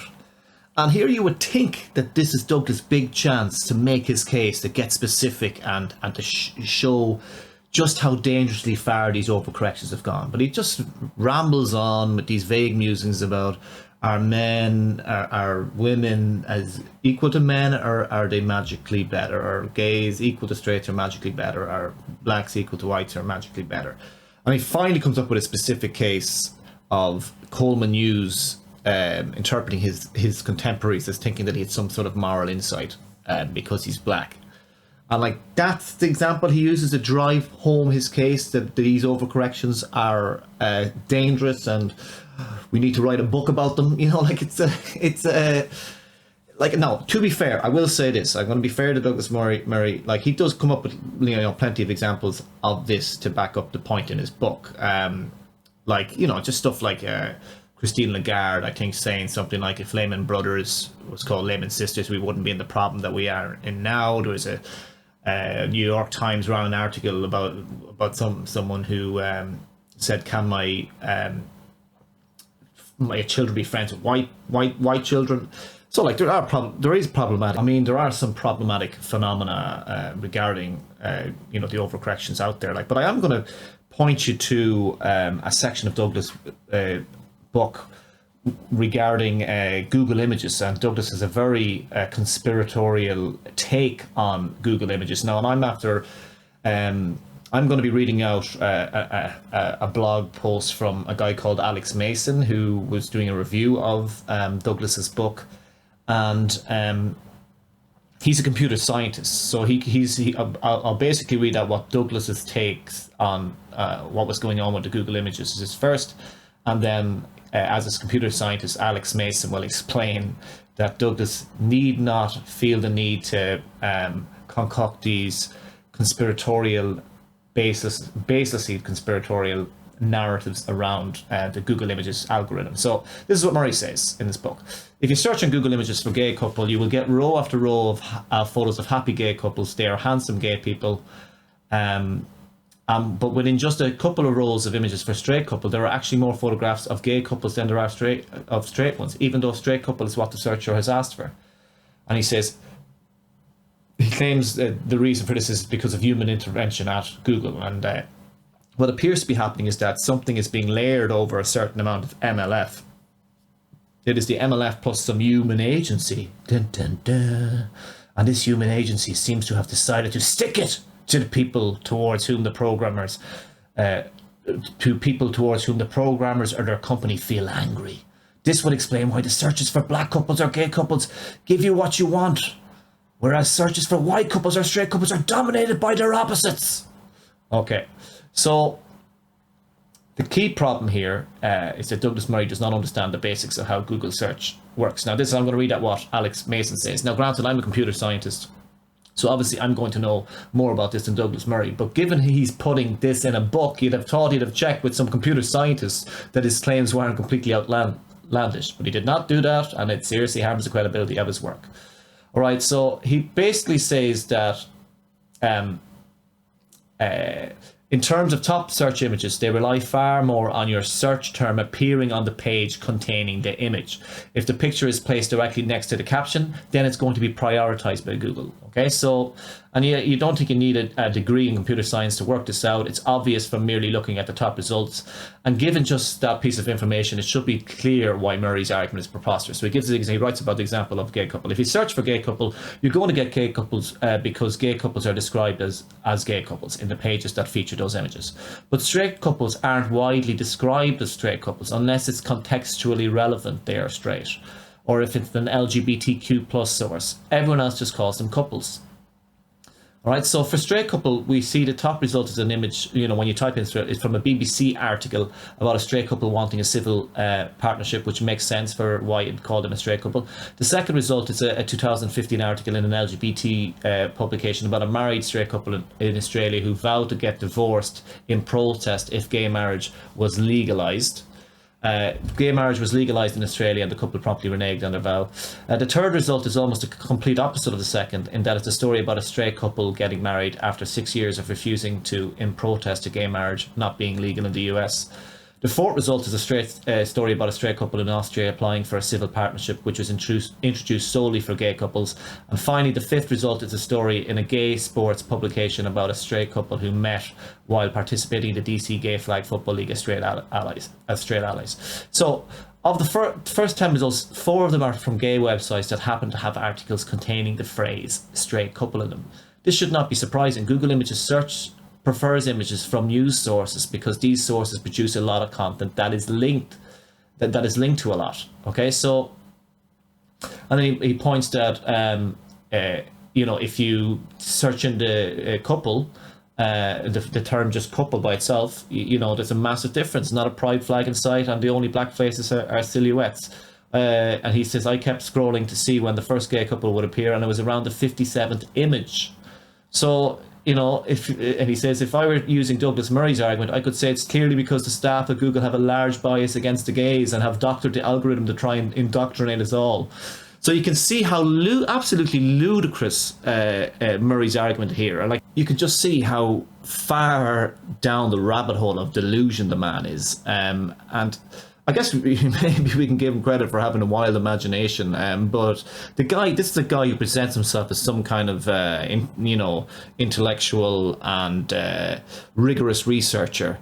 And this wasn't just a kind of a side note in his book. He wrote pages upon pages about this, about the Google Images algorithm, and he didn't even bother to check with any relevant tech person at all to find out what's actually going on. Like, it just goes to show the extent to actually he does research. You know, he's obviously a very sloppy researcher. There was even a point in the book where he mentioned that gays and gay men and lesbians get paid more than women, and actually that's not true. Lesbians get paid more. Lesbians have a higher average pay than their straight counterparts, but gay men don't have a higher average pay than their straight counterparts. So there's so much stuff, and there's probably loads of other claims that I didn't get a fact check. It's that he's got wrong. Like, I mean, it's not beyond him at all to well, look at it this way: it's either he lies about a lot of this stuff, or he's a sloppy researcher. You know, it's one or the other. But look, there's worse to come. So let's listen on. But I think the principle that goes behind the overcorrection would be something resembling retribution, right? I don't know how much you buy into retributivism, generally speaking, but to me, huge factor. The interesting point about this is if we consider, because you say, like, how far would it go? Like, how do we know when it's done? Well, retribution implies like for like, right? It implies kind of a eye for eye type approach, meaning that it may be the case that these people, by wanting some kind of retribution, they say the overcompensating is done when as much damage has been done to you as has historically been done to us, which is obviously a disastrous approach. I think that's what we're going through from some people. But is there any legitimacy to the retributive approach of saying, well, listen, you've punched me in the face, and you could say, well, look, do we want to fix this by becoming equal and no longer anybody punching each other in the face, or do I get to punch you back? Well, there's an added layer of complexity to this, isn't there? Which is, it's not even, if it were that claim, that would be one thing. But the claim is something like, historically you punched somebody like me, so I can punch you now. I think it's more like, historically you punched somebody, and as a result of that, I'm suffering. Well, whether or not you agree with that, that's more accurately the claim, people, surely. We've recently seen the interesting attempt by some people to do gay reparations, piggybacking on the back of reparations claims in America for Black Americans. And this just goes to show the fact that this stuff can just spill out everywhere, because some people just want a bit of cash, and that's what's going on with some people. But no, I think the attempt to claim suffering because a forebear suffered, unbelievably unwise thing to open, because I don't see how you close it. So I don't see how you close it from it. Let me give you a quick example of that. Sure. Again, I'm interested in us trying to have reasonable attitudes towards ourselves as well as towards our past. And if you take the view that, for instance, there are people today who suffer because of their gender, sex, sexual orientation, or race, and they suffer because a forebear suffered, for instance, you, among other things, you engage in so many lies, but one of the lies is that everybody who wasn't of your group was somehow part of, therefore, the oppressor group.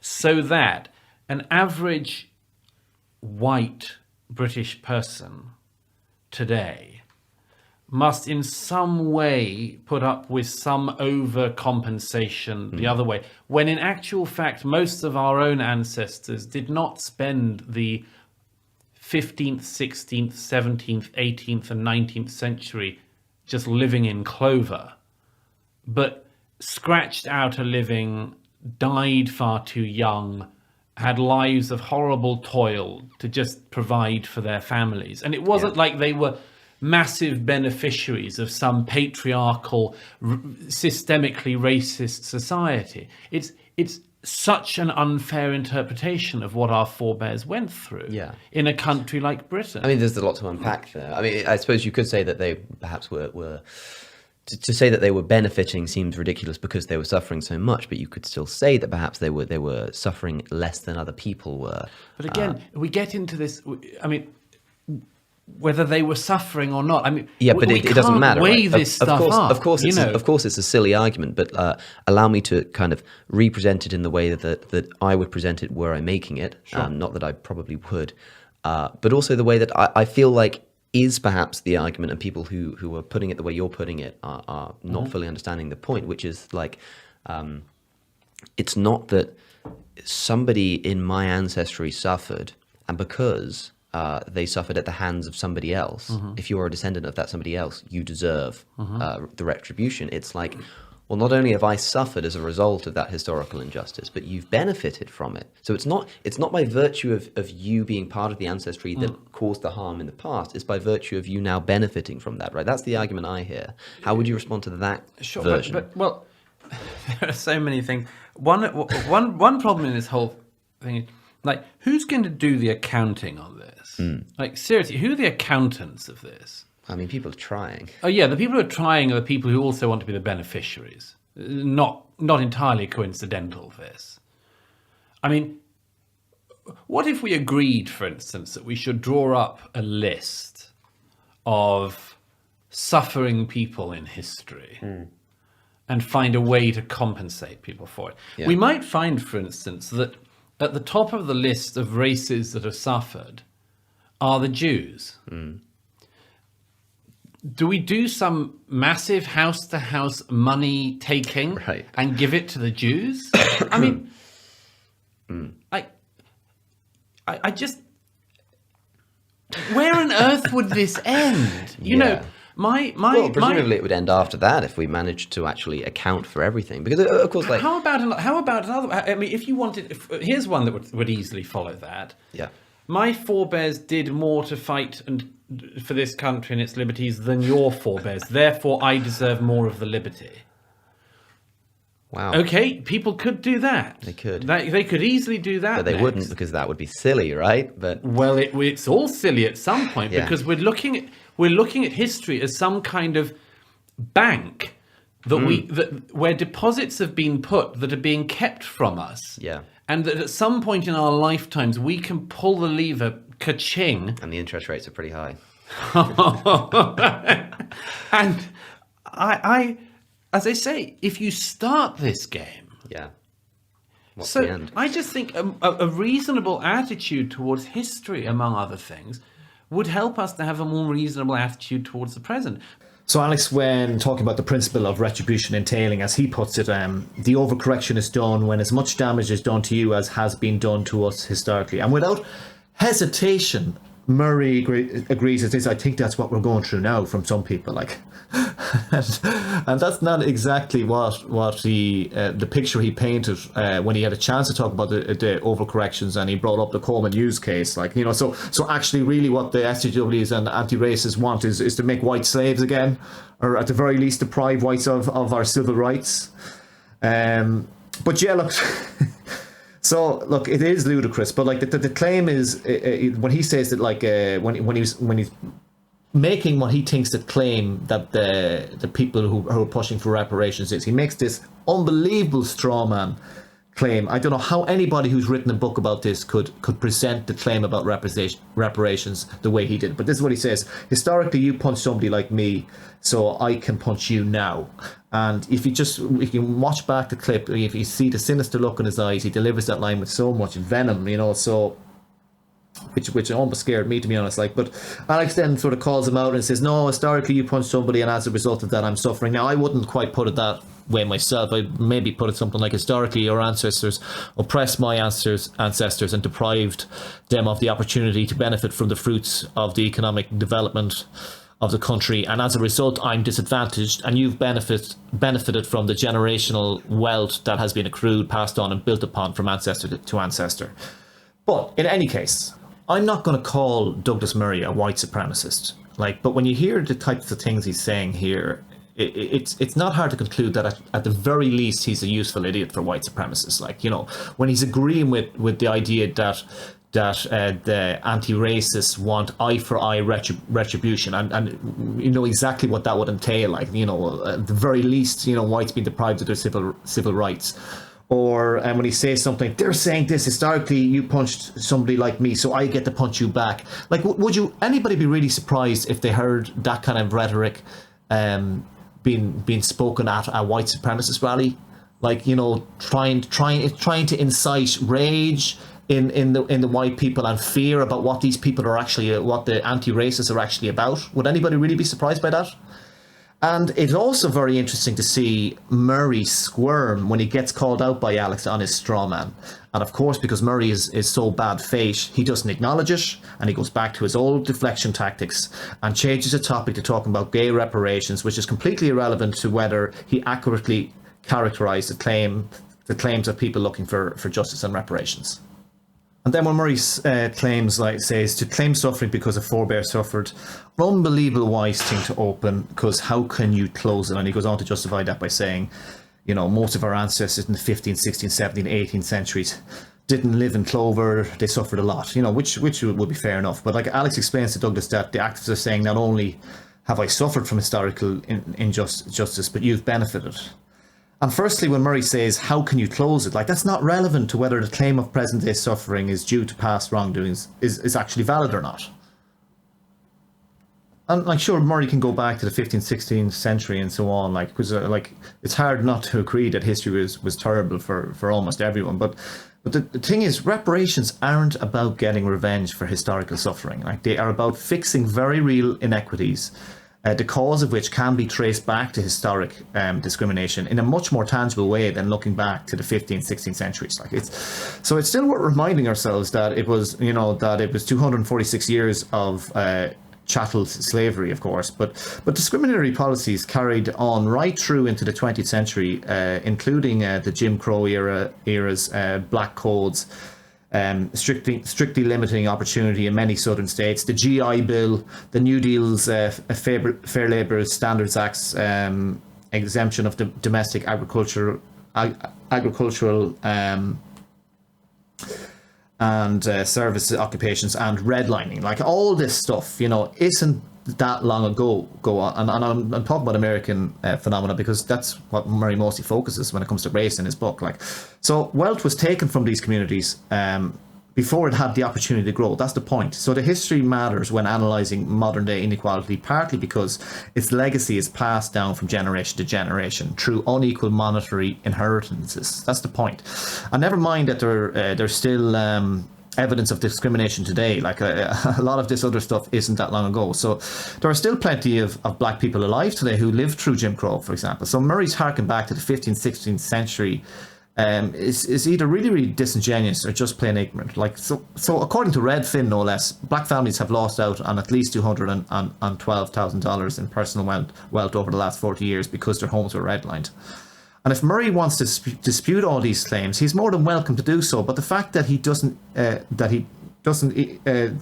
either exposes his unfathomable ahistorical ignorance or his pernicious bad fate.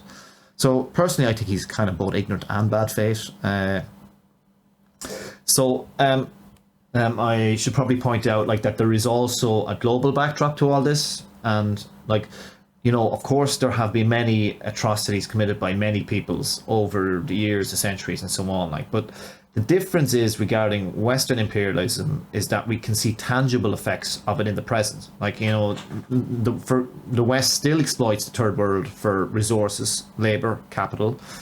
And even if you take into account the modern day conflicts that are and have taken place in Africa, for example, you'll be hard pressed to find any example of those atrocities that occurred independent of Western imperialism. Because like the Europeans, they drew up arbitrary borders on maps, ignoring existing ethnic, religious, cultural or linguistic divides, dividing existing ethnic groups and putting historical rivals within the same national borders, and often with a significant power imbalance between them. So, look, how exactly we deal with this and come up with fair ways to deal with the bad that's happened is obviously very difficult indeed. Can we do it within the system of capitalism, a more humane form of capitalism? It's pretty doubtful, or maybe we would need a completely new economic system. But I'm not an expert in economics, and so like it's obviously a complicated issue. Like, but I guess I just bring up these points to demonstrate how inappropriate it is for Murray to blanketly proclaim how history was terrible for everyone, more or less implying that, just let's move on and treat each other nicely and leave it at that. And another point that really bugged me was when Murray protested, who's going to do the accounting on this, when Alex was trying to present an argument for the justification of reparations, and like saying like who's going to do the argument, like it's just moving the goalpost because it's irrelevant to whether the accounting is justified or not. And it's kind of a ridiculous argument anyway, because it can be basically be applied to any economic policy. Like who's going to do the accounting and how much money gets allocated to the NHS or to schooling, or who's going to do the accounting on welfare programs. And even with regards to reparations, you could, if you wanted to make them a little bit more politically palatable, you could include, assistance, economic and social assistance for whites who are economically and socially deprived as well as part of your reparations package. But look, when he says as well that the people who are trying to account for the reparations are the ones who want to be the beneficiaries, it sort of just it speaks to like his almost automatic default mistrust of any attempt to correct for past and present economic and social injustice. And by the way, there's plenty of white people who are in favor of reparations and would possibly be prepared to be part of the process of doing the accounting for them, like, and so on. But look, another point is which is really funny that he was making claims earlier on about Extinction Rebellion protesters and about them not having or just protesters, modern day protesters not having a historical memory that goes past next week. But yet, like when he was making trying to concoct this kind of oppression Olympics narrative there when he says, well, what about the Jews? Like maybe we're talking about a race who have suffered, why don't we do some house to house money taking to give to the Jews? Like this is a crazy that he doesn't have a historical memory that goes past last week, because if he knew his history, he'd know that the Germans did pay reparations to the Jews. Like West Germany paid Israel a sum of 3 billion marks over the years and 450 million marks to the World Jewish Congress. So it just goes to show how historically illiterate he is. But the final point I'm going to, before we move on to the next section, is his point about where he's saying, well, here's someone that would easily follow, as a counterpoint to the claims for reparations that could follow that. My forebears have done more to fight for the liberty of this country than yours. So therefore we deserve more than the liberty. That's paraphrasing on what he said. But he, it's dumb for him to bring up that, because it's an example of something that he apparently doesn't believe, or is claiming he doesn't believe, has an ethical justification as a counterpoint to an ethical claim. Like, it has no bearing on the validity of the ethical claim that he's addressing himself. It's basically an appeal to consequence. And someone like Martin Luther King knows all about that. Like, plenty of the white liberals were kind of saying, no, don't push too far. You never know, you might get a backlash. Just don't be pushing too far. That's the kind of vibe I'm getting off that. Like, and like another thing about it is, it's just like, if you're a white supremacist listening in, you're like, oh, yes, Dougie. Yes, Douglas. Give me more of that. You're doing God's work. So, yeah. Look, we'll move on to the next part, and hopefully I won't get too bogged down. This is probably one of the longer sections, but of rebuttals. But hopefully the next part won't be as long. But the whole thing is being interpreted in this extraordinary zero-sum, highly retributive way. And one other thing, if I may, just to add to that, is I'm obsessed by this issue. I wrote about it quite a lot in The Strange Death of Europe. I'm obsessed by this issue of forgiveness. As you know, I write a chapter about it in The Madness of Crowds. But why we spend no time thinking about the mechanisms of forgiveness, which, as you know, I quote Hannah Arendt on in this book, which is just something fascinating to me. We are living in societies where guilt and blame, including historical guilt and historical blame, are made to be overwhelming for certain groups of people. But we have no thought about what the mechanisms of forgiveness would be. But here's the other problem from that, is that we don't even think in a serious way about who actually can forgive and who can be forgiven. It's one of the most important issues in this whole thing. I don't know if you know that. There's a very interesting story by Simon Wiesenthal. I think nobody knows if it's true or not, if it's a novelized version of what he went through, or if it is a truthful thing. But he read a book called The Sunflower. Have you ever read it? I haven't. It's really worth reading.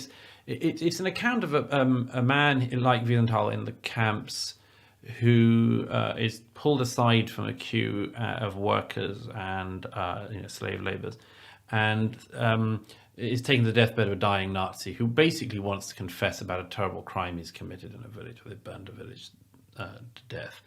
And the Wiesenthal character works out during it that what the high-ranking Nazi is wanting is absolution. And the Wiesenthal character describes how at the end of this confession, to all intents and purposes, he gets up and leaves. And the published version, which was, I think, came out sometime in the 60s, has a symposium afterwards by a range of philosophers and thinkers about this question. Did the Wiesenthal figure do the right thing? And it's interesting that most of them basically agree that he did. And the basic agreement for a very wide variety of philosophers is that he did because it's not in the gift of the person who has not themselves suffered to give absolution. And if that is the case, what is this game we're engaging in? I think it's a game of trying to figure out whether people now are suffering due to historical injustices. Yeah, I repeat. Because if they are doing the suffering, then they do have the power to give Where do we start with it? Where do we start with this and where do we finish? Well, I don't know. My grandmother lost her brothers in the First War, and her father in the First War, and her brothers in the Second War. They all just drowned at sea.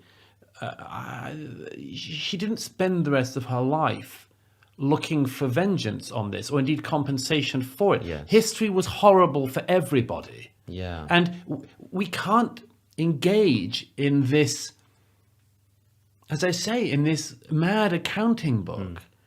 Or at least we could do. I'm just urging people to think again about it. Yeah, I mean, because intuitively, I agree with what you're saying, but at least the component of where does it end? Where can we draw this line? When can we decide when what counts and what doesn't? Seems to me something of an argument from futility, like saying, look, it's a very tricky thing to define the line between what counts as sexual assault and what counts as playful flirting. But that doesn't mean that we shouldn't argue that the worst instances of sexual assault are wrong. Because I could say, look, people are starting to go around and saying that rape is wrong. But if we start on that train, where's it going to end?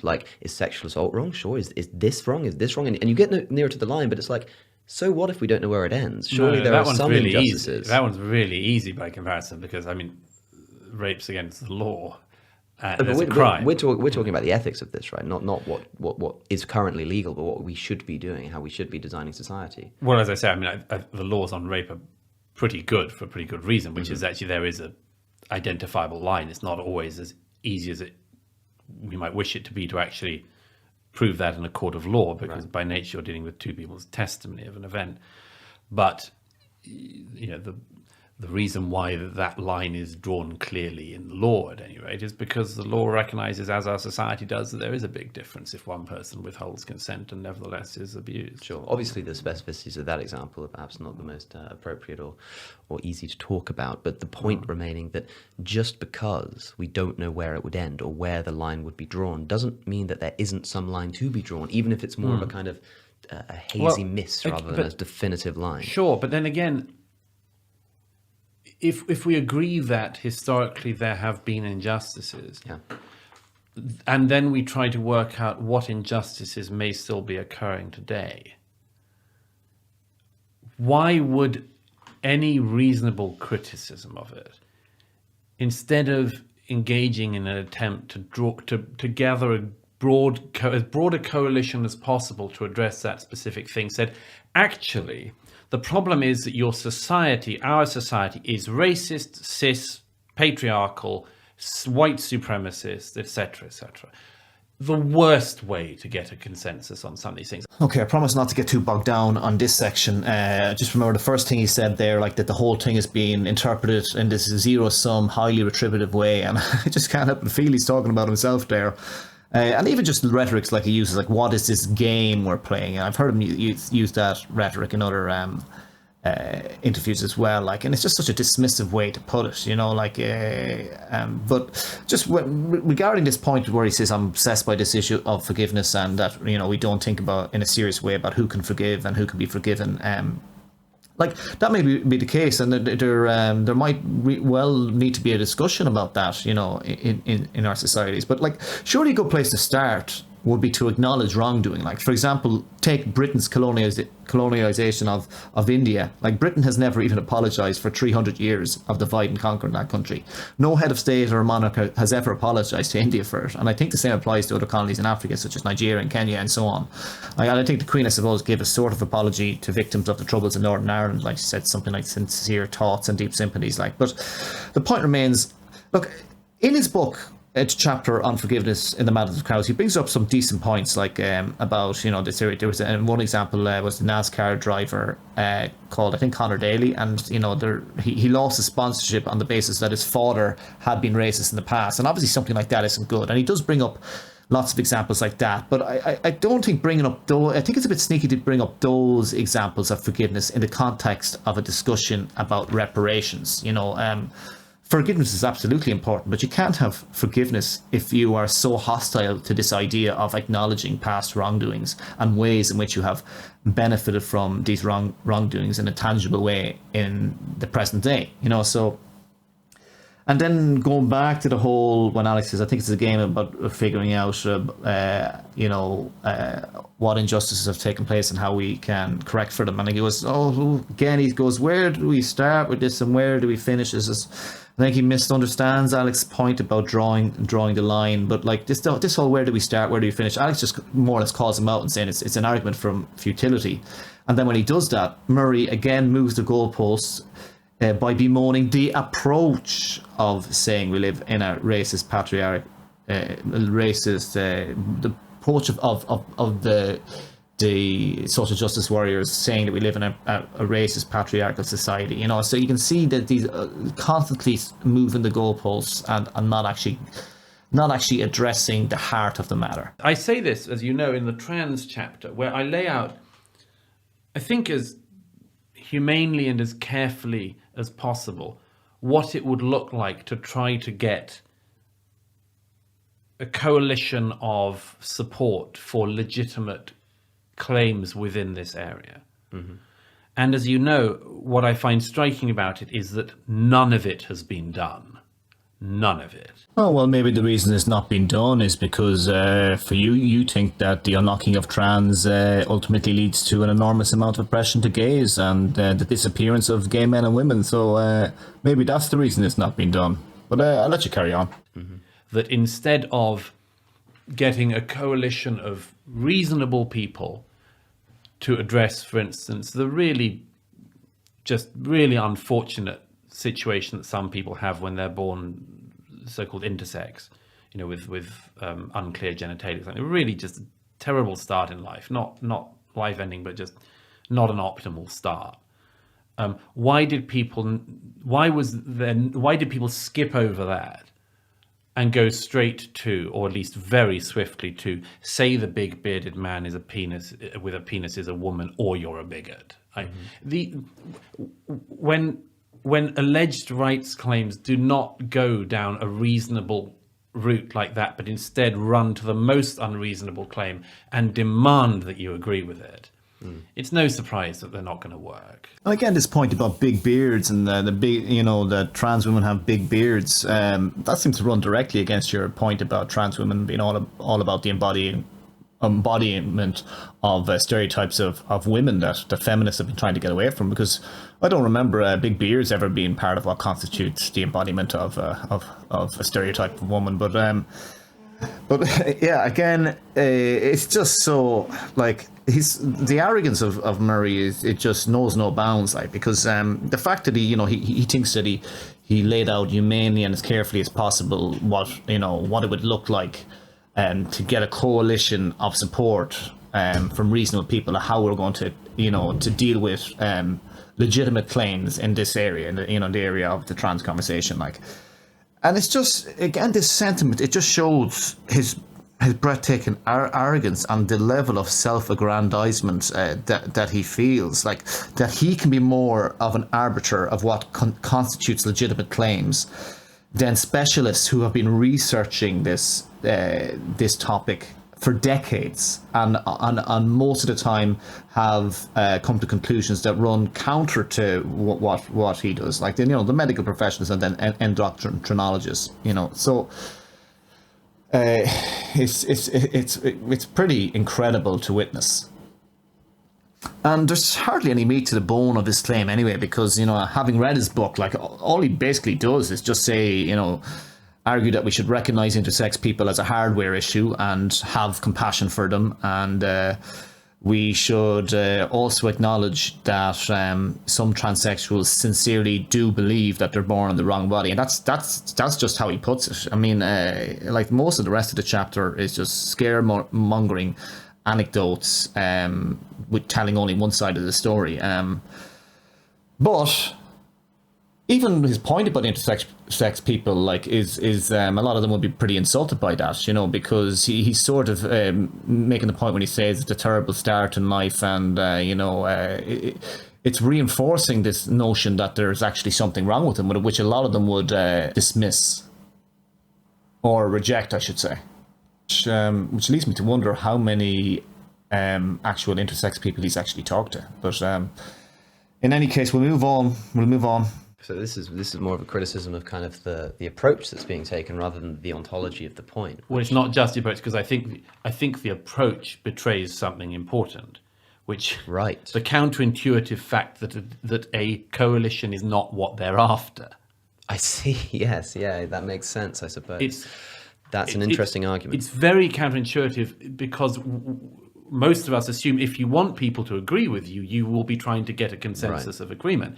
But as I say, I think that the trans thing is marked out by the fact that, again, not by any means with everyone, but that the campaign in recent years, particularly the last 15 years, has moved very swiftly onto demanding the most impossible to acquiesce in claims in order that people fail.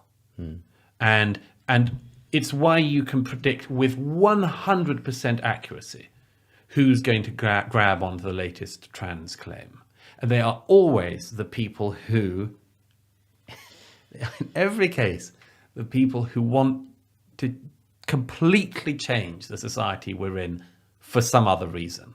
I'm talking about, why is it that every radical Marxist who still exists always grabs the latest big muscular man who says he's a woman who just wins another weightlifting competition? Why would the Marxists be?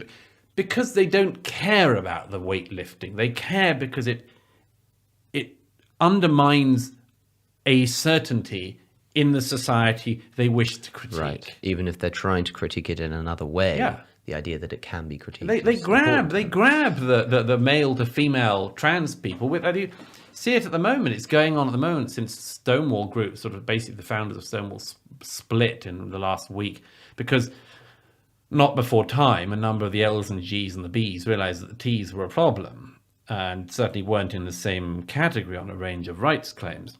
A problem to the LGB bit, as in to the advocacy for their rights. Yeah, right? I mean, we see these cases. There was a case last month in Manchester with male to female transsexuals barracking a group of women, including lesbian activists, in a room. They're banging on the windows outside. No other time in our society do we allow people who are born men to intimidate women and think that that's a sort of non-arrestable offence. Yeah, but then there are two different arguments going on here. One saying that they shouldn't be conducting themselves in that way, and another saying that they're wrong.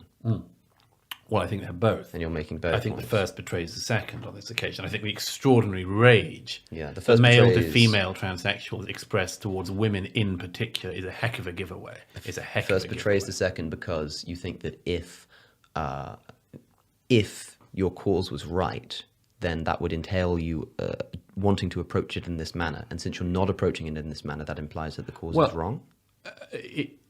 it's an awful giveaway that you would decide on a wet Wednesday evening to go to Manchester and bang on the windows of a women's rights movement. You know, it's the sort of thing that a reasonable person might weigh up their life and wonder if it was going in quite the right direction. Okay, here's where Murray's getting pretty sinister here, and he points to this case in Manchester, and I'm not sure that that case, the way Murray is telling the story, is entirely truthful. In fact, I doubt it is, but I'm just going to, for argument's sake, assume that it's true. He takes this case of male to female transsexual in Manchester banging on the door of a women's rights movement, intimidating women, and he uses that case, and then he makes a defamatory generalization of male to female transsexuals in general when he says the extraordinary rage with which male to females express towards women in particular is a heck of a giveaway. And that's Murray's modus operandi. He makes defamatory generalizations, and he has nothing but anecdotes to back them up.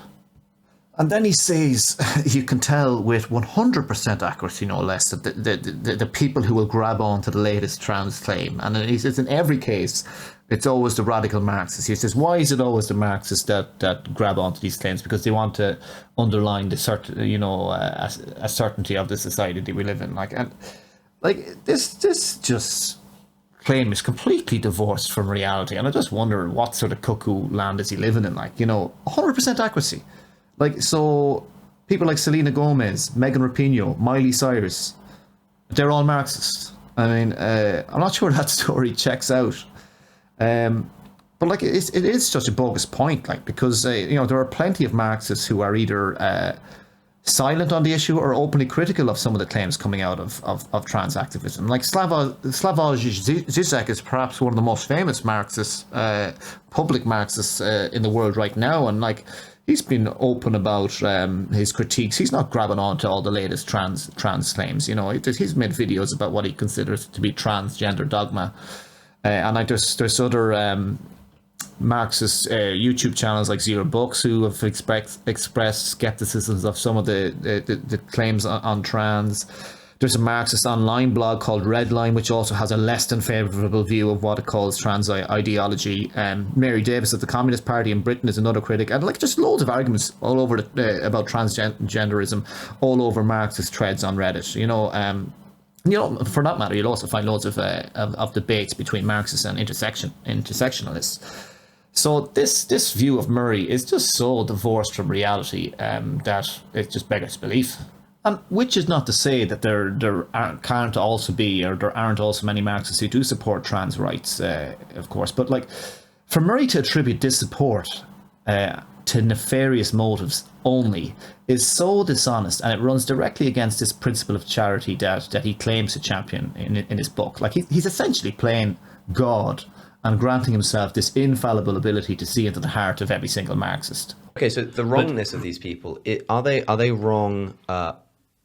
In what sense do you think that these people are wrong on the ontology at that point? Is it a philosophical wrongness? Is it a biological wrongness? Let me get back to the point I was making about the Stonewall to answer that. Of course. The point I was making about the Stonewall split is that in recent days, since it happened, all of the radical Marxist types left in the UK, including the straight ones, have been all over social media saying there's no LGB without the T. Mm-hmm. Yeah. Well, that's flat out wrong. By the way, as Philip Hensher pointed out this morning, Laurie Penny, who I think claims to be straight, is telling gay people how to live. And as Philip Hensher said, we don't particularly want the direction from that. Thank you. But it's demonstrably wrong that without the T, there's no LGB. If there isn't a T, I'm not going to go out and start dating women this evening. It's not the case. That these are separate. They may be legitimate, all in their different ways, but they are separate claims at this stage. But the point I'm making is, why can you predict with 100% accuracy that the people on the T side in this specific internecine dispute are the ones who also want to bring down capitalism, also want to destroy the patriarchy, and so on in the very predictable menu of grievances which they now claim that they have? Well, that's a manifestation of this intersectional approach to things. It's like saying, because you can take the logic one way, because I definitely think that these people would have far much more success if they recognize the individuality in their causes. And so when you when you recognize that being transgender is a totally different experience from being gay, you've kind of got two options, which is to say, well, actually, no, let's keep the LGB and let's allow the T to be a separate community. Sure. Or you say, well, okay, well, let's keep the T, but then we probably have to add on this and add on this and add on this. And that's the direction that a lot of people have taken. That's probably the direction that most people have taken, is to, instead of shorten the acronym, turn it into... That's how you get to 100 genders. I think my own beef with this, and the reason why I say I very carefully try to, maybe an inapposite metaphor, but try to salami slice this whole issue, is because I believe that there's a fundamental set of untruths we're telling on this area.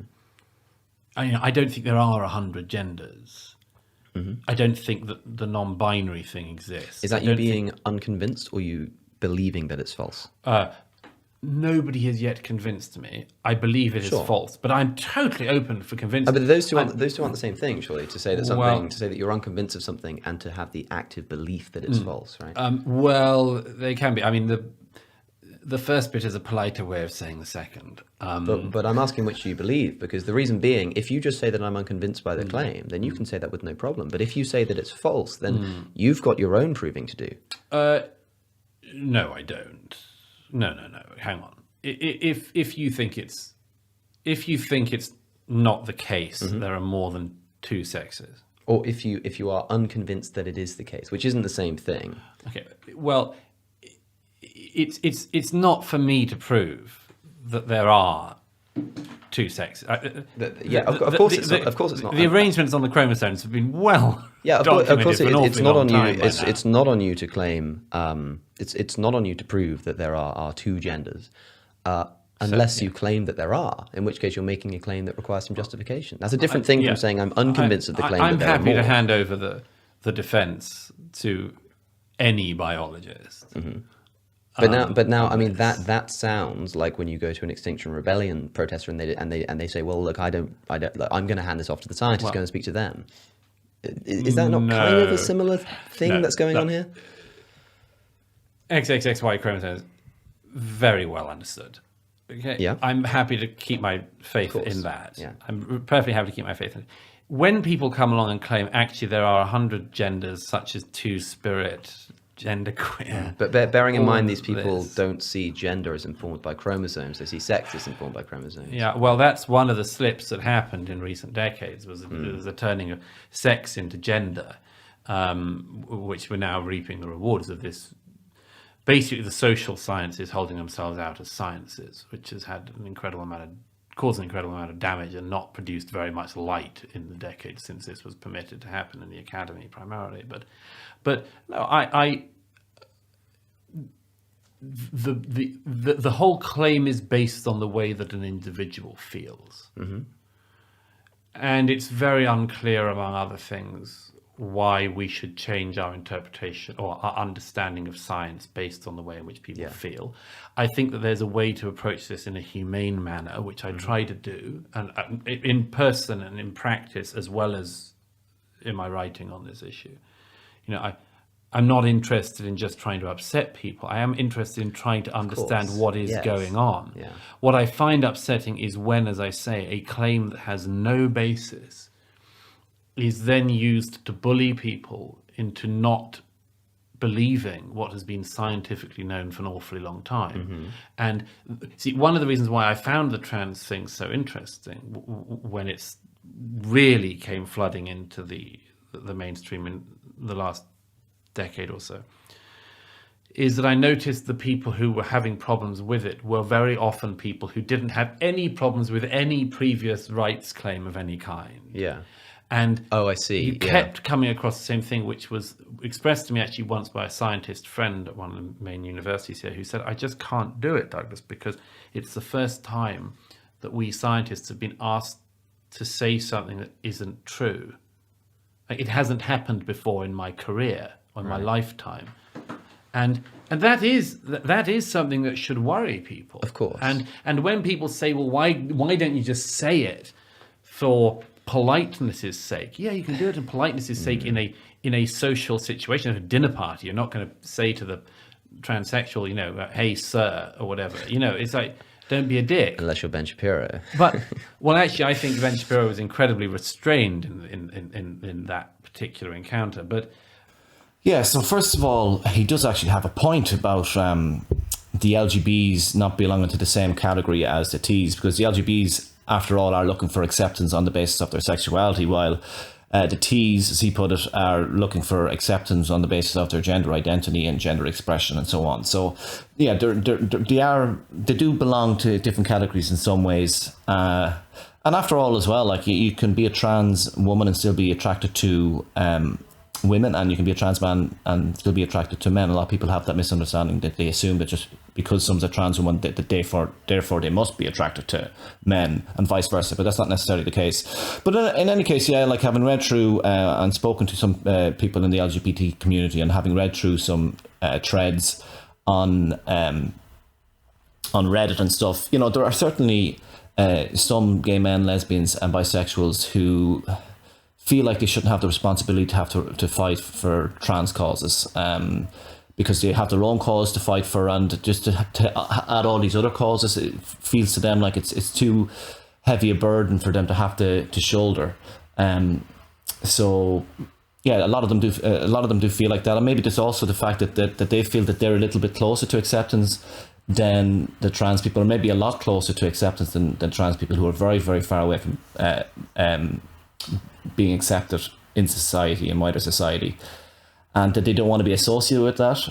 But having said that, there are also plenty of people in the LGBT community who are very pro this idea of all the different categories having solidarity with each other, and that the fact that they share the same thing, which is like they've been oppressed and discriminated against in society, and it's still happening, and that they feel like that the LGBTIQ plus community is a more powerful force if they have strength in numbers. So there are different opinions within the LGBTIQ plus community, but yeah, there is on some level some point to what Murray's saying here. And just regarding Murray's claim about, I don't believe there are 100 genders, I don't believe that non-binary is a thing, like and Alex, like, this is another example of Murray not understanding a simple concept like the burden of proof, where he says, no one has yet convinced me, I believe it is false, and Alex calls him out and explains the burden of proof, which just seems to whiz on by, bum ba bum bum bum bum, because Murray still doesn't understand that he has his own proving to do.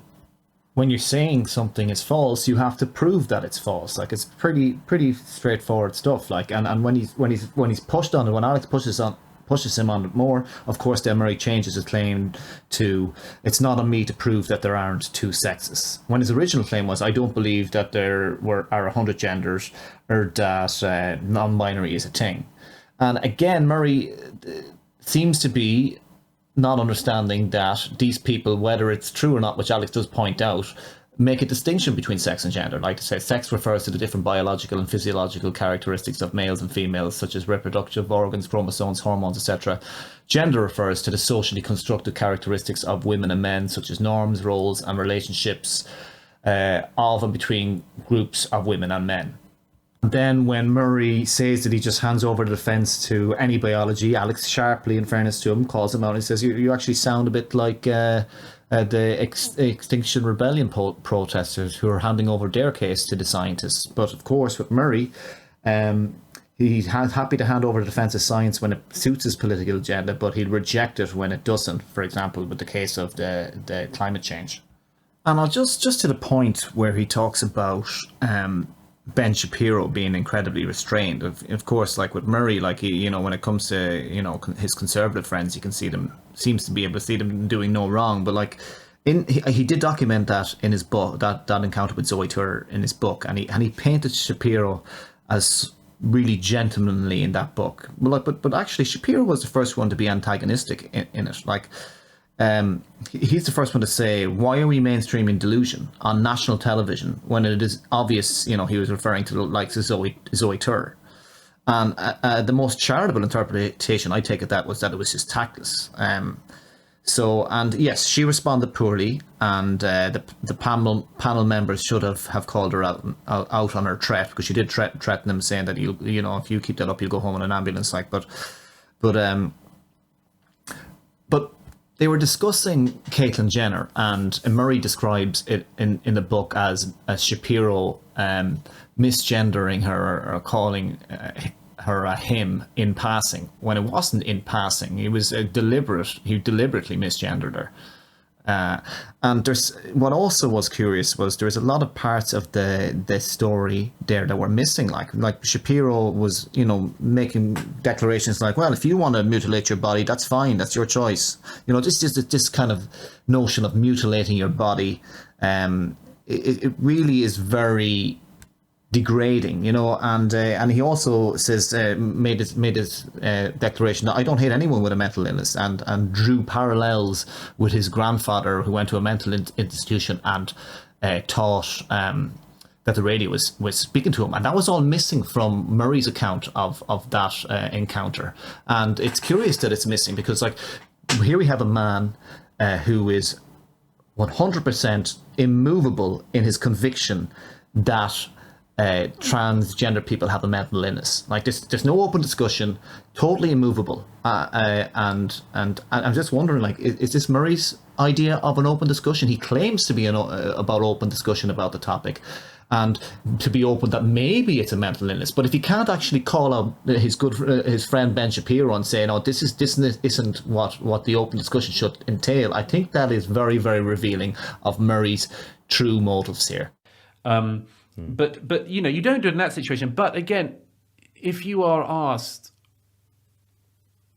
I mean, look at the language slippage of gender assigned at birth. Yes. Yeah, I've noticed that too. It's not gender assigned at birth. But it's not that the doctor was a bigot. Right. But I think we have to be careful to unpack it, right? Because obviously, if somebody's making a scientific claim that there's more than two sexes, apart from, of course, the abnormalities such as people who are intersex, is false, right? That is biologically false, because they're making a biological claim. But this argument is muddied by this attempt to distinguish gender from sex. Now, the first argument is whether that should be done. But the second argument is, supposing that it can be done, which these people, generally speaking, do, who are making this advocacy group, they're not actually making the unscientific claim that you're purporting them to make, it seems to me. It's like their claim is about the psychological aspects of someone who feels like they're a man. It's got nothing to do with the biological claim. It does. It's a huge amount. That's why we see the endless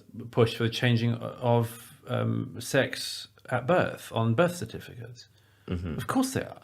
If you insist that somebody born a man who decides in later life they actually feel like a woman and transition should be recognized on their birth certificate, therefore to have been born a woman, they are making a biological claim. They're making a scientific claim. They're making a claim which, among other things, is going to make it much harder to collect data on things. That's not the primary reason I'm opposed to it. I'm opposed to it because I'm opposed to this because I think that society should as little as possible embed lies. Right. Lies or mistakes? Well, we're going to make mistakes. But do you think these people are lying, or do you think they're mistaken? Look, as I say, we're going to make mistakes. Everybody does. Yeah. Every society does. We're going to make so many mistakes that are going to come out of our ears when we look back at them. Okay, but lies that you know are lies is unwise, in my view. Yeah. There will be cases we can play around with where it might be necessary. Yeah. I cannot see that this is one. And just one other point about this I've made, because I'm conscious that we mustn't get stuck on trans, but the problem about this is not just being told lies, but the horrible opportunity cost of going through this for a range of other reasons. I think that a lot of what we're seeing with the trans phenomenon at the moment are, and by the way, a lot of doctors say this in private, and a lot of clinicians say this in private, a lot of it is an expression of mental illness. I don't know if you saw the LGBT town hall that the Democrats ran in America the beginning of October. I might have done. It was like an asylum outbreak. I'm not exaggerating it. Your viewers and listeners can go and watch highlights online. Yeah, because anything mentioned will be in the links in the description. It was like an outbreak from an asylum. A mother standing with her 9-year-old child who introduces himself as a trans child, and everyone whoops and cheers, Elizabeth Warren included, or she leads the cheering and the whooping. I did see that. You know, yes, I did see a that. woman who's there with her trans child, and then a black male to female transsexual says we're not spending enough time talking about black women of color who are trans, and grabs the microphone, and more people do this, and then they're attacking Don Lemon, who's a black gay man, for covering up racism, and it was just an asylum outbreak. Why would that be the case?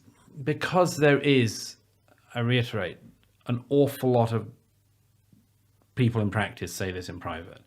There is an awfully large crossover of mental illness and at least elements of the trans thing.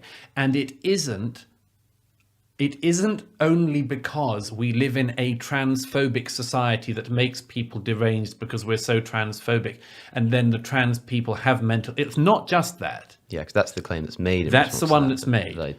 But there is an awful lot of the other way round in this. Right. And that seems to me worth exploring. And here's the kicker on that. That's really worth exploring before you carry out medical experiments on children. Yes, now that we can hopefully, I almost say we can hopefully all agree on, but we obviously we can't. You and I might agree on it. But so yeah, there's a lot here, you know.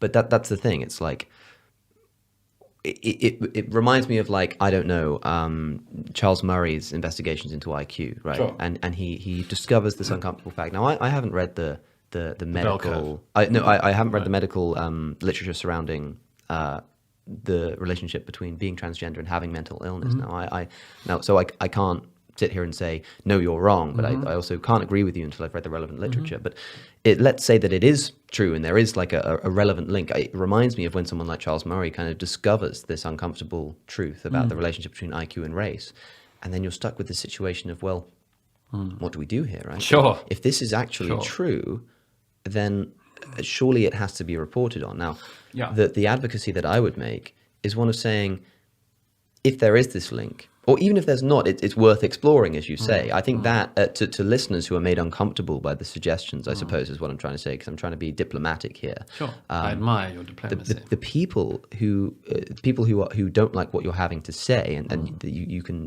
disagree vehemently with what Douglas is saying, but you can still be in favor of an honest inquiry into those questions, right? Because if you're so certain that there's no link, then you shouldn't be afraid of such research, because it will come to prove you to be true, right? Yes, and there may well be things in any society, including this one, which are unproductive to look into. Yeah, even if they're true. Yes. Right? Yeah. So it's interesting. You know, you raise the IQ issue. I've written on this a little bit, as you know. I write a bit about it in The Madness of Crowds in the race chapter, because I think it's something that's coming back, and we have to be exceptionally careful about this. But personally, I have always put that into the bucket of, as you do, what are you going to do about it, even if that is true? Yeah, it's kind of like a so what type thing. Right. That's not the same here. Yeah. Because so what? Well, this is informing medical operations on children. Exactly. Right, and that's the difference. And also you're in the stages still of being able to do something about it. That's the thing, isn't it? Yes. Of course. Yeah. If you're way past the stage, it's like, again, we can do this with history. That people do it with trying to work out exactly where something went wrong, and at some particular stage, you can say, "What are you going to do about it at this stage?" Yeah. And then there are times, again, in a way, it links to the conversation we're having about the whole issue of historical restitution and things. There are times at which you could make up for a thing, and times after which it's a case of what are you going to do now, and obviously you have to pick these things carefully, and. I one of my editors says it's a good lesson is assume that since every age in history has done things you look back on and just say, what were they thinking? assume we're doing some things like that too and try to work out what they are now. Yeah. And I think the trans one is one. You I'm say fairly confident. You mean certain elements of certain it, elements? Or do you just mean possibly the whole concept, thing? Possibly the whole thing. Possibly the whole thing. Like, what the hell is Murray getting at here? Like, this is the problem with Murray. Like, he makes these seemingly strong statements, like, but they're so vague, like, that you can't lay down what he's nail down what he's specifically getting at. Like, is he trying to say that transgenderism in general is a delusion? Like, you can't nail it down, like, because, and it's made even more infuriating by the fact that he says, I'm fairly confident about it, and yet he won't actually get specific about what he's confident about. And then, like, the other point he's made about, you know, a lot of clinicians say this in private, you know, that it's an expression of mental illness. And even that other point he made about the scientists saying, oh, Douglas, like, you know, well, it's the first time we're being asked to say something that isn't true. Like, but again, it's just his case. Once again, anecdotes. Like, you know, what's the area of expertise that these scientists and doctors have? You know, what specifically are the claims they're objecting to, and on what grounds? And you're not going to get any of that sort of specificity from Douglas. You know, he says that there's a lot of the other way around. You know, based on what? A lot of the other way around, meaning that there's a lot of it is mental illness. You know, what do you base that opinion on, Douglas? And then he uses the word deranged to describe some of them. So this is Douglas's idea of how to approach the topic humanely, like in Douglas's world. Like, even he says something like this, of someone who is born a man who decides in later life they actually feel like a woman. You know, to be like, his wording here is so disingenuous. Like, you know, decide that you feel like, it's like, and like, no, we're not these perfectly rational robots who can decide how we feel. Like, feelings arise in us, you know. So like, he's making it sound like trans women are just taking a notion that one day that they want to be trans. You know, it's just so disingenuous and nasty. And I don't know if anyone else noticed, though, that he also seems to be very much fixated on the whole male to female trans thing. He barely ever mentions the female to male. Another point he makes is, like he says, it's very unclear that we should base our interpretation of science based on the way people feel. And like, that's not how the science has been done here. For example, like there's research in neuroscience that suggests that trans people on average have brain structures that more closely resemble the average for the gender they identify with. And there's research that also shows that prenatal exposure to DES has been documented to cause gender dysphoria and homosexual behavior, by the way, as well as hypogonadism and cryptochidism in male fetuses. And I'll post a link of the video from the OUBW faculty development here that goes through all that information. I suppose the one thing that I can maybe relate to is, you know, his point about the gender assigned at birth thing, because I think even though, like, we call them gender pronouns and they've been called that for ages, like, now generally people do intuitively regard them as sex pronouns. Now, whether we should do that or not, then maybe that is up for debate, but generally when people refer to someone as he or she, it's not because the person expresses themselves in compliance with the expected gender norms of the given society. Like, people still call tomboys she and feminine boys he, because they still fulfill the outward characteristics that are biologically defined. And so when you at birth, there is no way to determine a baby's gender or future gender identity, but there is a way to determine their biological sex, and that's where the confusion is. And like, whether the whole debate is whether we should do that or not, and I'm still a little bit on the fence about that. Like,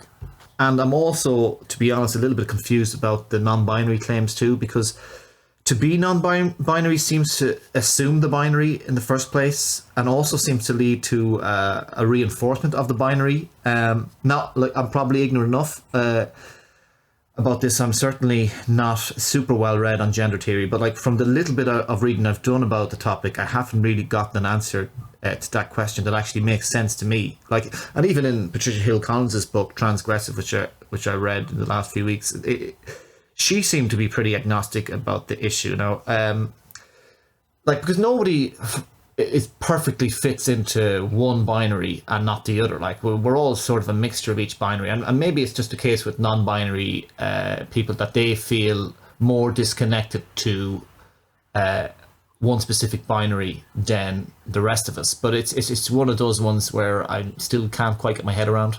Back again to what Murray said, like, you know, his point about society should not embed lies, and Alex tries to correct him and to say, what do you mean, lies are mistakes? And then Murray sort of mumbles and squirms a bit, and Alex is like, he's saying they're lying. He says, no, of course not. But then he doubles down and he makes this claim that lies that you know are lies is unwise. And quite the poet, in fairness to him.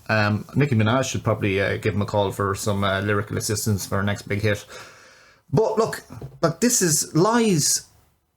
Like, maybe Douglas just doesn't understand. Like, he can't follow his own train of thought. Like, but like the word lies, that's attributing dishonesty. Like, lies implies intentionality to deceive. You know, so again, it's a case of Murray mind reading, and Alex gave him a chance to retract, and he doubled down. And it's just that he's doing that mind reading that he railed against in his book, but seems to do it more than anybody else.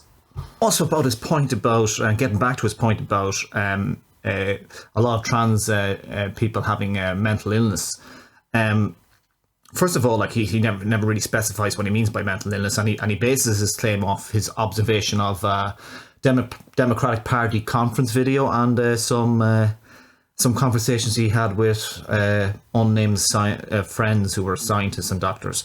So, like the thing is, the actual evidence available contradicts his unsubstantiated claim that there is a lot of the other way around. Like, the consensus of every reputable scientific organization about that deals with this issue is that they shows that the inclination towards suicide or suicidal ideation that transgender people feel stems from social rejection, bullying, victimization, family rejection, and lack of support. Right, there's the Vrupusaka and Ramakrishna study 2016. There's the Robles, Fresen and Ramirez study 2016. There's the Williams Institute study 2017. McNeil study 2017. There's a Travis study that uncovered that the suicide rate of transgender youths with supportive parents was 4% compared to the 50% of those with non-supportive parents from 2012. And look, you can look into these studies yourself, but the point is, like, this is a side of the story that you're not going to hear from Douglas. Murray gets a lot of mileage out of these stories about this narrative about a lot of trans people wanting to detransition and regretting getting transitioning, basically. Like, but once again, he never places that alongside the actual this narrative in the context of the actual data. So, like, the data, basically in the 2015 survey of nearly 28,000 people conducted by the US-based National Center for Transgender Equality, only 8% of respondents reported detransitioning, and 62% of those said they only detransitioned temporarily. The most common reason for detransitioning, according to the survey, was pressure from a parent, while only 0.4% of respondents said they detransitioned after realizing transitioning wasn't right for them. And it's the results of a 50-year survey published in 2010 of a cohort of 767 transgender people in Sweden found that about 2% of participants expressed regret after undergoing gender-affirming surgery. The numbers are even lower for non-surgical transition methods like taking puberty blockers. According to the 2018 study of a cohort of transgender young adults at the largest gender identity clinic in the Netherlands, 1.9% of adolescents who started puberty suppressants did not go on to pursue hormone therapy, typically the next step in the transition process. But you never get these comparative analysis from Murray, because he wants to feed you a very specific narrative. So look, there is a point actually in the video now, I can't remember when it was, but where Alex said this is informing medical operations on children, and Murray said exactly. And I can't for the life of me believe that Murray wouldn't know that children are not allowed to have operations to transition to the opposite sex. And it's pretty bad from Alex that he didn't know that operations aren't allowed to be carried out in children. But worse by Murray for agreeing with him, because he's the one that is supposed to have done the research. And believe me, if these operations were being carried out, I've no doubt that Murray would have been including loads of stories and data about them in his book. But so it just shows how dishonest he is.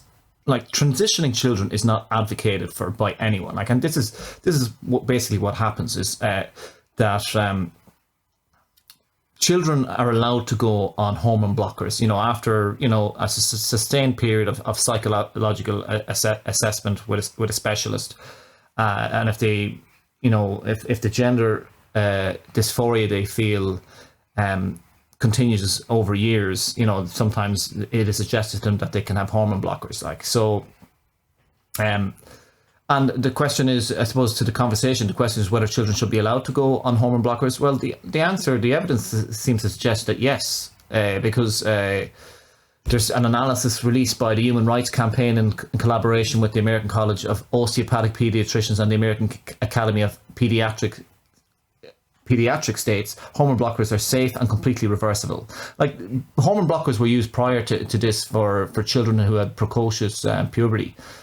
So they're not so new. Like, endocrinology, I shouldn't say that, but the Endocrine Society also supports the claim that hormone blockers are fully reversible. The World Health Organization supports the claim that hormone blockers are completely safe and reversible. The Federal Drug Association approved the usage of hormone blockers after 12 years of trials for various medical issues after results showed that it's safe and effective. So they can get hormone blockers, and then when they get to 16, if the gender dysphoria continues, and they would be allowed to take hormones like a testosterone, for example. And sometimes that can have negative effects. For example, if you ever wanted to detransition after that from as a male to female, you wouldn't be able to get rid of your breasts. It could also possibly cause fertility issues. But at that stage, that's after years and years of the child. Basically, hormone blockers are there to buy time. So the child can really, as they become a teenager, they can really figure out how they're actually feeling. So I think a lot of the naysayers, I think it comes from a place of just complete denial that gender dysphoria is actually a real thing. It's a real psychological phenomenon and a biological phenomenon as well as that. But and then once you get to 18, at that stage, you are allowed to get operations. But like, this idea that children are allowed to get operations is just a nasty lie, basically. And Murray has no problem letting it out into the ether. Look, like, the thing is, it is a very difficult and emotive topic that needs to be handled sensitively, but also needs to be informed by the science. Like, and I don't accept for a second that all concerns about trans claims are coming from a place of bad faith. Like, for the majority of us who have never suffered any kind of form of gender dysphoria, the whole idea does seem pretty alien to us, I suppose. And regarding parents especially, I think part of the anxiety around it is due to the parents being worried about how difficult their child's life will be if they really do have gender dysphoria. And a lot of that worry stems from the societal stigma surrounding it, due to a certain percentage of the population believing you to be mentally ill, or I won't name names, but like, it's not really a million miles away from how parents were worried about how their child being gay will lead to them having a much more difficult life. And I guess sometimes maybe it's through wishful thinking that they hope and maybe pressurize their child out of feeling that way. The way they're feeling, because they can't face the vision of how difficult their child's life would be all the way through to adulthood if they are, truly transgender. And it's also probably one of the scariest things to imagine as well, if you make a mistake about it.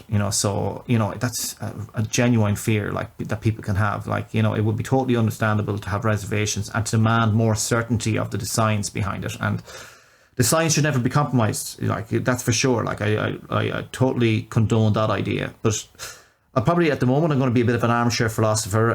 But I think a lot of it, the whole thing does fill people with an existential dread. Like people, like, this is one thing I do kind of agree with Murray on. People do seem to sustain themselves off grand narratives, or at least a lot of people do.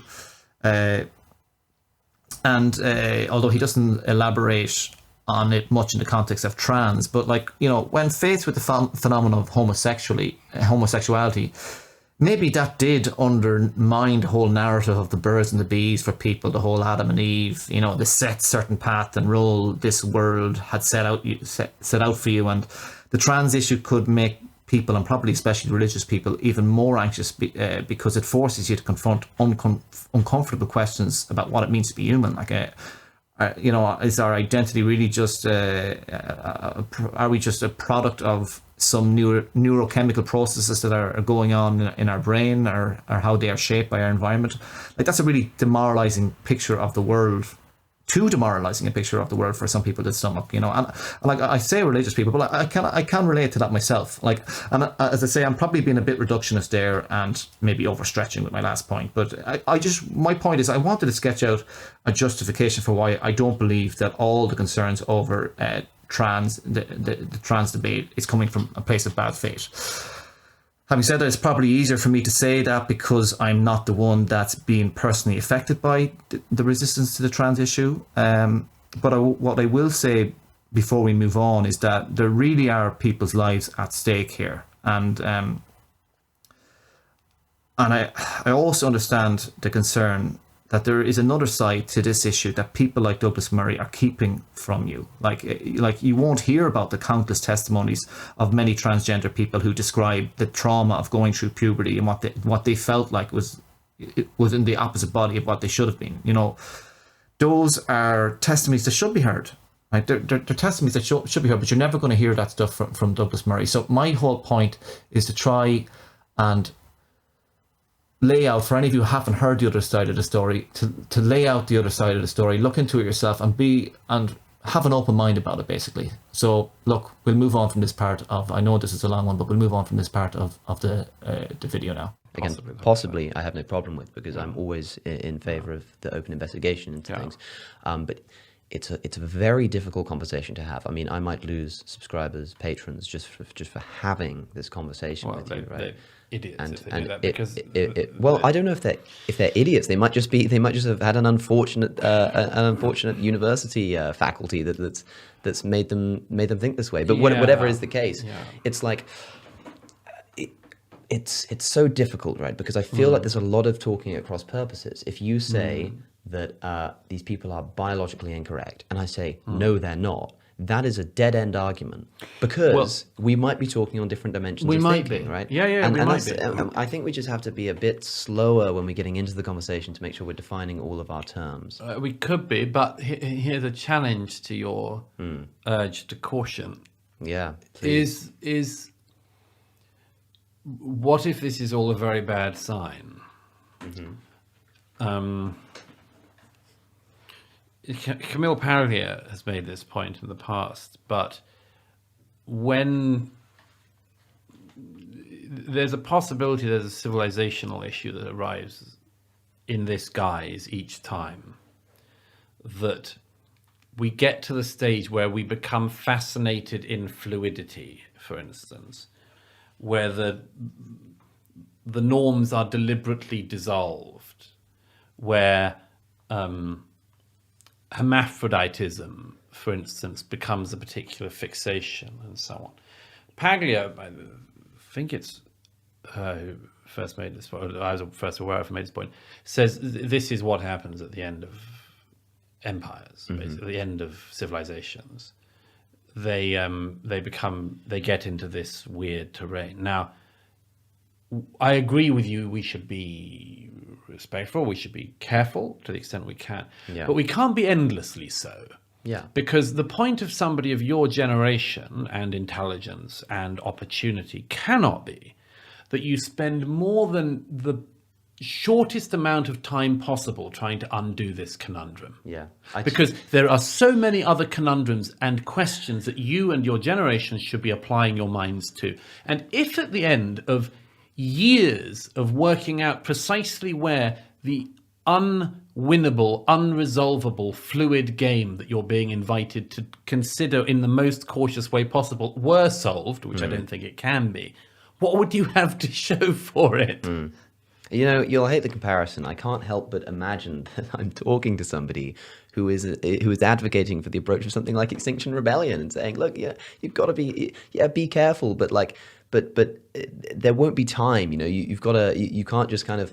Do you see the comparison? No, I don't think it is. Utterly reject it. I don't know. I mean, perhaps I'll leave it to the Judas of the audience. But it just seems, run it by me again. It seems amazing. So, I mean, what's the essence of the point that you were just making? It was like, be careful because I mean, if you had to kind of sum it up in a principle, it's like, don't waste your time doing things that are beneath you.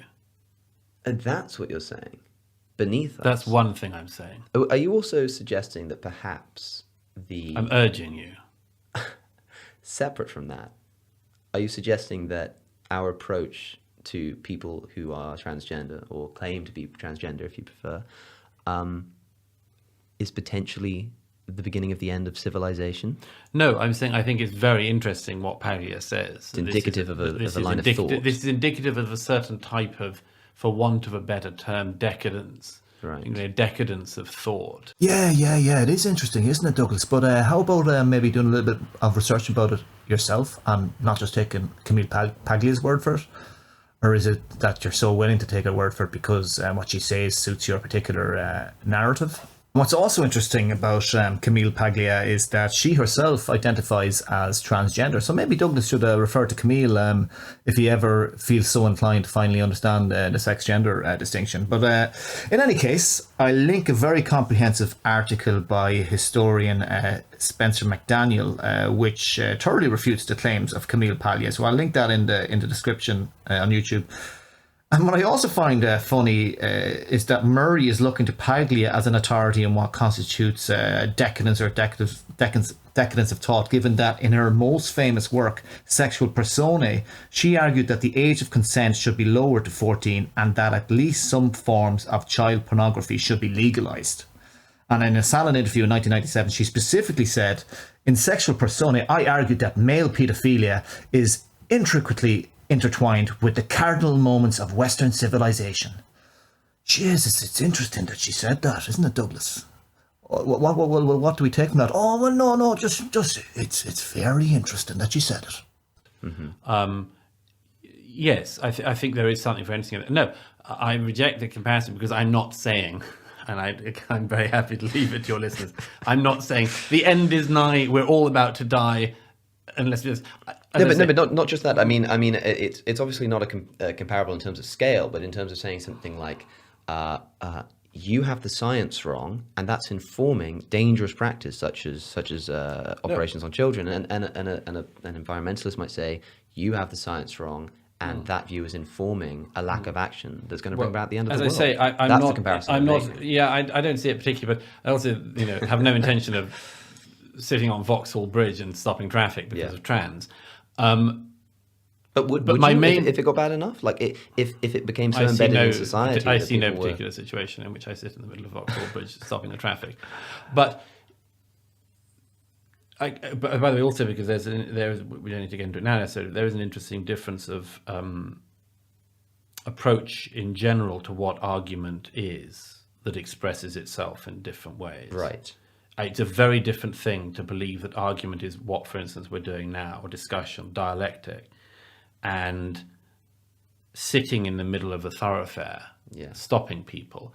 And you're either the sort of person that does the first or does the second, but they are wildly different means of communication.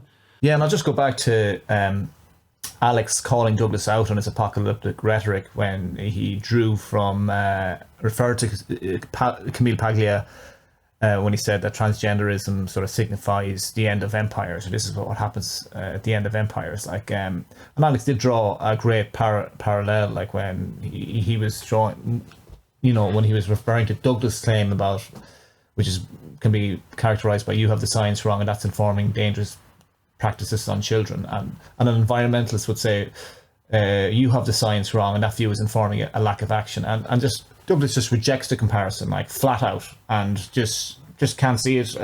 He can't spot a flaw in it, but he just rejects it. He doesn't give a proper reason for rejecting it. Just whizzes on by, and he starts talking about, I would never stop traffic, etc., etc. But then it's a bit rich to hear Murray pontificating about the dialectic of ideas, considering how bad faith he is. And he also seems pretty ignorant that many of the people he disagrees with, say, on topics like climate change, don't have the platform he has to get their points across. So they have to do it by other means. But you know what? I might just take this opportunity now just to express some of the criticisms I have. There's one final massive hypocrisy coming up from Douglas Murray at the end of this video, so hopefully we'll finish it with a bang. But I'll take this opportunity to express some of the criticisms I have of some of the ideas and tactics I see in social justice circles, because I did say I would.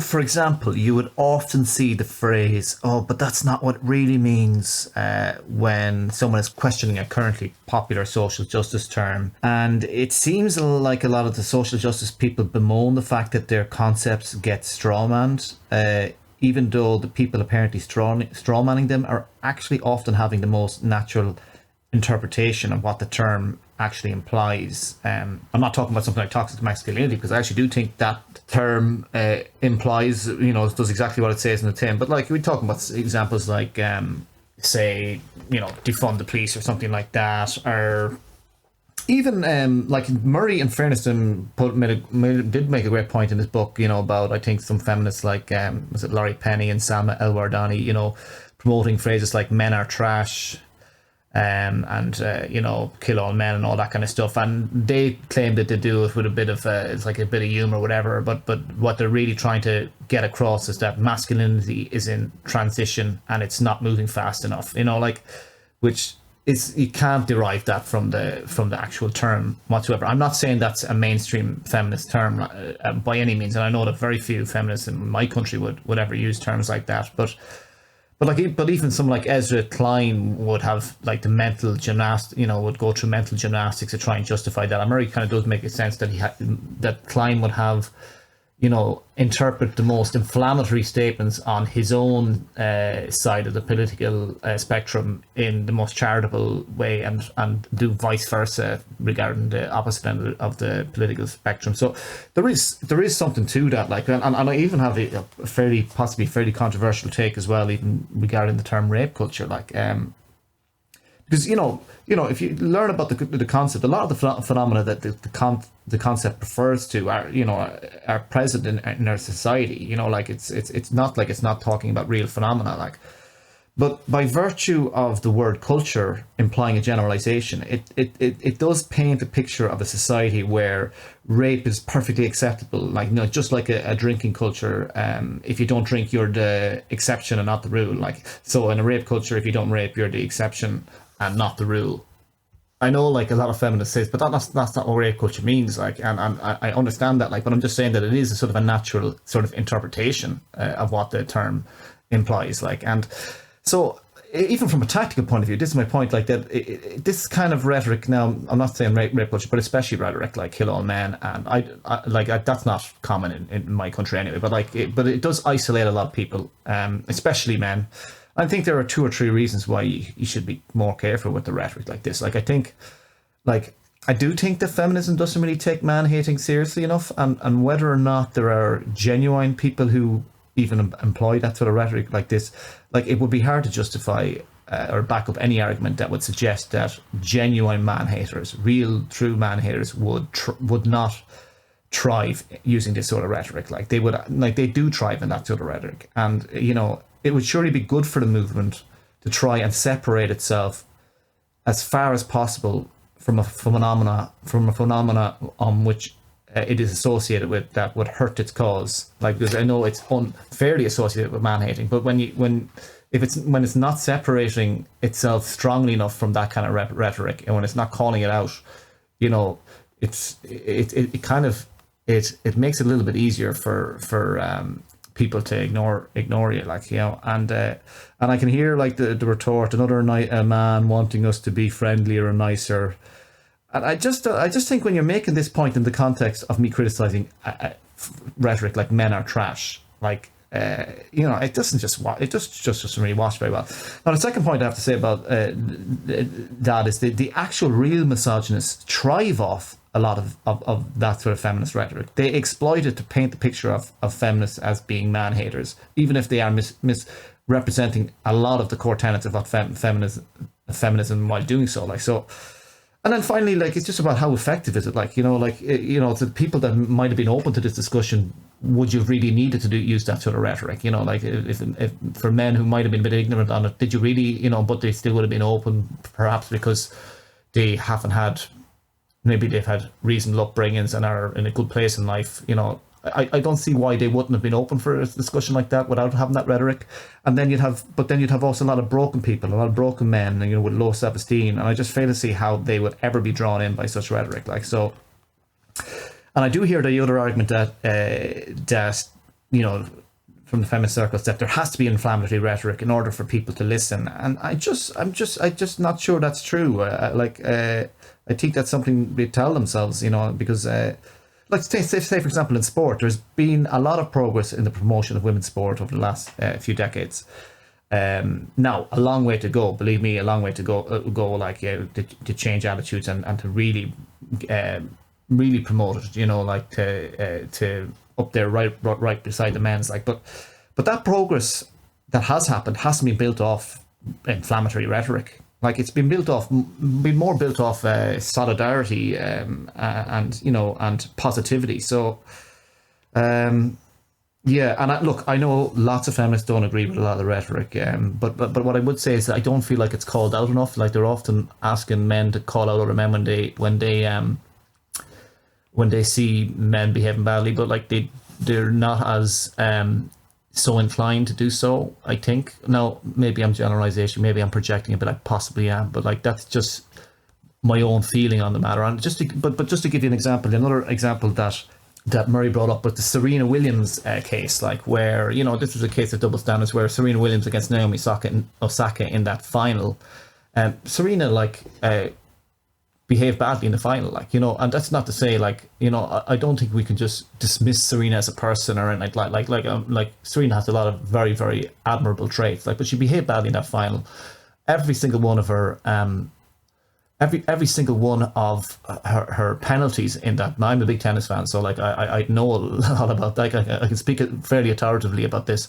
Were well deserved. Like, you know, her coach even came after the match. She admitted that he was coaching her, so that's a point penalty. When you smash a racket on the ground, it's a point penalty.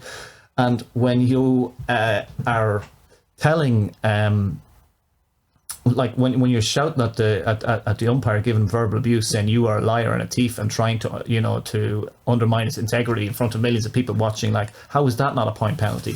But yet, after the match, you know, it just goes to show that there's a lot of tribalism in social justice circles as well. Because after the match, you know, people, I know that there are plenty of racists that were loving it as well, like what happened to Serena Williams. Like, but after the match, Serena just said it was all to do with sex and this would never happen to men, even though, like, there's been far more men who have been defaulted for even less bad behavior than Serena. Like, and. So look at what happened to Djokovic a couple of years after. Like, he accidentally hit a woman in the throat with a ball and he got kicked out straight away. Like, you know, and I'm not even sure that would have been. I'm not even sure they would have been able to do that to Serena. Like, but like, she successfully, like, it's sort of like a lot of people in the kind of social justice circle were very, very sheepish in calling her out about that. Like, and if it was a man, I'd say, you know. If it was John Isner, for example, or someone like that, you know, I'd say they would have been far quicker to just to call him out. But they were sheepish and making excuses for her. Like the one, what's it, the Tennis Channel woman, I can't think of her name. Like there's very few people calling her out on it. And what that leaves is it means that the right wing can swoop in, because this is a case where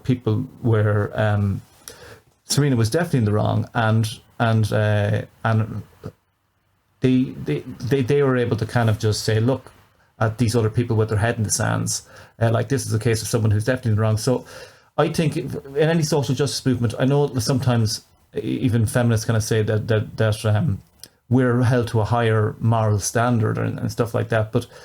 And there is a point that there is a truth to that, like that kind of anti-feminists will pounce on any kind of misgiving. Like, but I think there is a lot of value in owning up I was wrong, and Serena never did that. I think she still believes that she was in the right there, like unbelievably, which just goes to show she must be surrounded by a lot of yes people, or yes men, or yes women, whatever, so that's another example there. And finally, I'm just not that sure about this whole racism equals prejudice plus power point, because like, I'm not saying, obviously there's a power dynamic at play, say for example in a white dominated society where the average white person enjoys most of the power, wealth and privilege, so like but in this case I don't know whether we should make a distinction, or whether we separate out personal racism, which is something that anybody can be affected by or anybody can engage in, with that of, but at the same time acknowledge that institutional racism is something that can only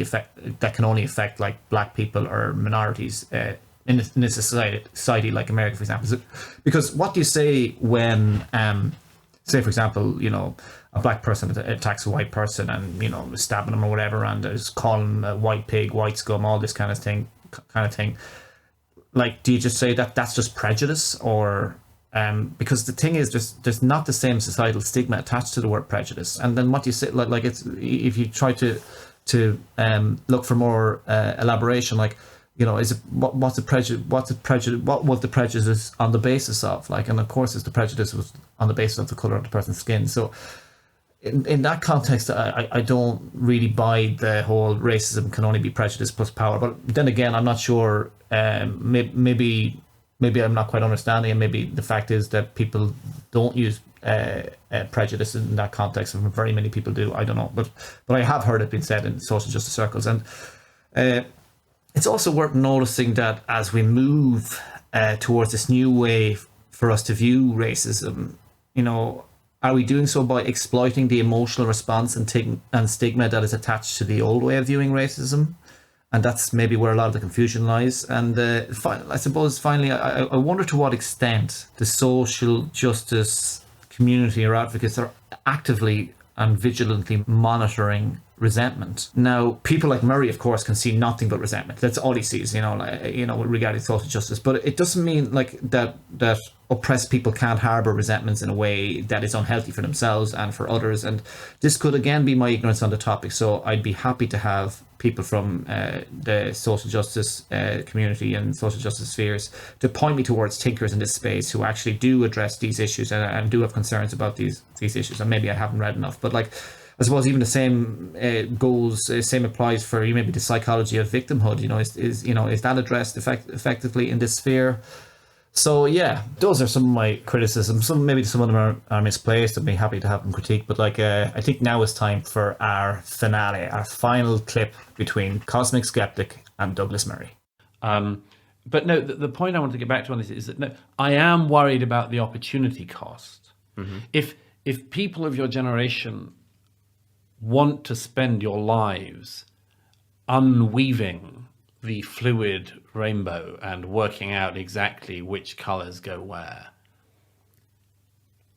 I'm not going to stop the traffic. I'm not going to say it's the end times, but I think it's a damn shame. Yeah, like it's a waste of time. It's a horrible waste of time. Right. Like, your generation should be thinking so many things, working so many things out. There is so much to do.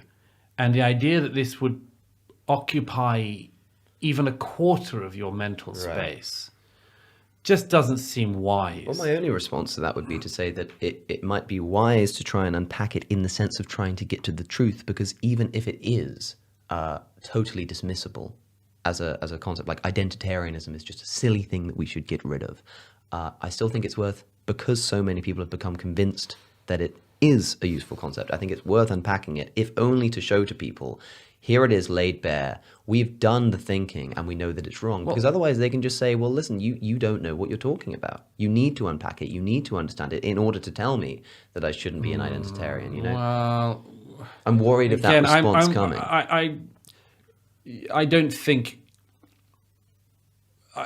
it's reasonable for people to say, unless you try to read Judith Butler enough, you can't engage in this conversation. That is not. Well, of course, that's not quite what I'm saying. Because when I say unpacking, I don't mean reading their literature. I mean just spending the time thinking about it and engaging with Sure. it. Right? I mean, I think broadly speaking, as a society, we are trying to do some of this at the moment. Yeah. There is a little bit of a glimpse of the thinking, the discussion happening. Right. I go back to this point, though. I mean, one of the reasons I do the gay thing first in the Madness of Crowds is to show, on the only one that I've got a tiny slither of. Yeah, I was going to say, no one's accused you of being a transphobe, because how dare you put them last in the book? Oh, yeah, no, I haven't had that critique yet. But the reason I do gay first is because I wanted to show, and I don't know if this comes across, I rather hope it does. I was speaking with Brett Weinstein the other day, who seemed to think so, that I wanted to show, look, this is what I'm willing and very happy to talk about in the one thing of these identity groupings that I can claim to be a part of. And I'm very happy to have the discussion about how little we know about gay still. Because in a way, the aim of doing that is to say, and it's not a trick, it's the truth, this isn't the foundation of myself. And I would urge it not to be the foundation of yourself. Yes. You know, we're never going to, or we're highly unlikely to ever actually nix that question. So, so let's not spend too much. Why don't we just agree not to treat people badly, agree to equality, and then get on with more interesting things? That would be great if people didn't think that what you were doing was treating people badly. Not saying that it is, but like we need to. It can't be as simple as that, you know. Because the problem is that whilst I might not agree with your answers here, I at least agree with the questions that they need to be asked. But so many people won't even allow that to happen. Yeah, because they are, frankly, badly educated on some of this stuff. They're badly educated in the whole dialectic of ideas. But how does this start? How does it become so embedded? If it's so in some cases obviously false, where did this come from? Surely the first academic to try to talk about this must have been laughed out of the room, but clearly that can't have happened. How is this managed in such a short time as well? If there is no, if it is so kind of obviously false, to use the kind of Christian argument of how did it spread to the Roman Empire if it wasn't true, you know? But it's a similar kind of approach. It's like, how did this happen? I think it's one. I mean, there are lots of reasons, but I think one is that there are times in society when you become vulnerable to bad ideas. And we know that historically. Usually, not always, but usually when the economics goes bad.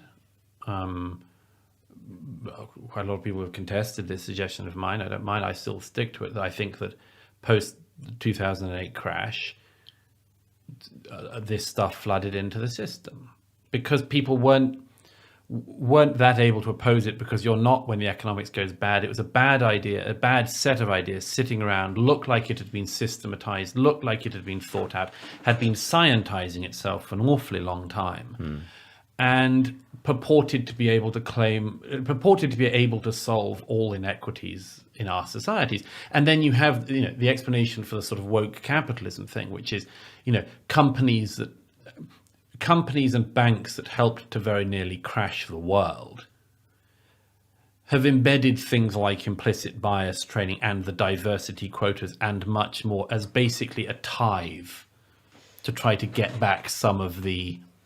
It's a tithe to the gods of the time to get back some of the goodwill they lost. And they're willing to pay it. It's like a recompense, Yeah. rather than a kind of a positive, you know, this is something we want to do for the benefit of its goodness. Yeah. It's kind of no, like they're paying it because they think it'll get them out of it for a bit. They probably, not all of them believe in it, some do, and it's a way to get through it. So I think that's a sort of reasonable explanation for it. But as for where the bad ideas themselves come from, I mean, as you know, in the chapter on this, I tried to trace a very short history of it. But these were the products of liberal arts universities in America, and maybe this is a rather snotty thing to say, but since we're in Oxford, maybe I can get away with it in this room.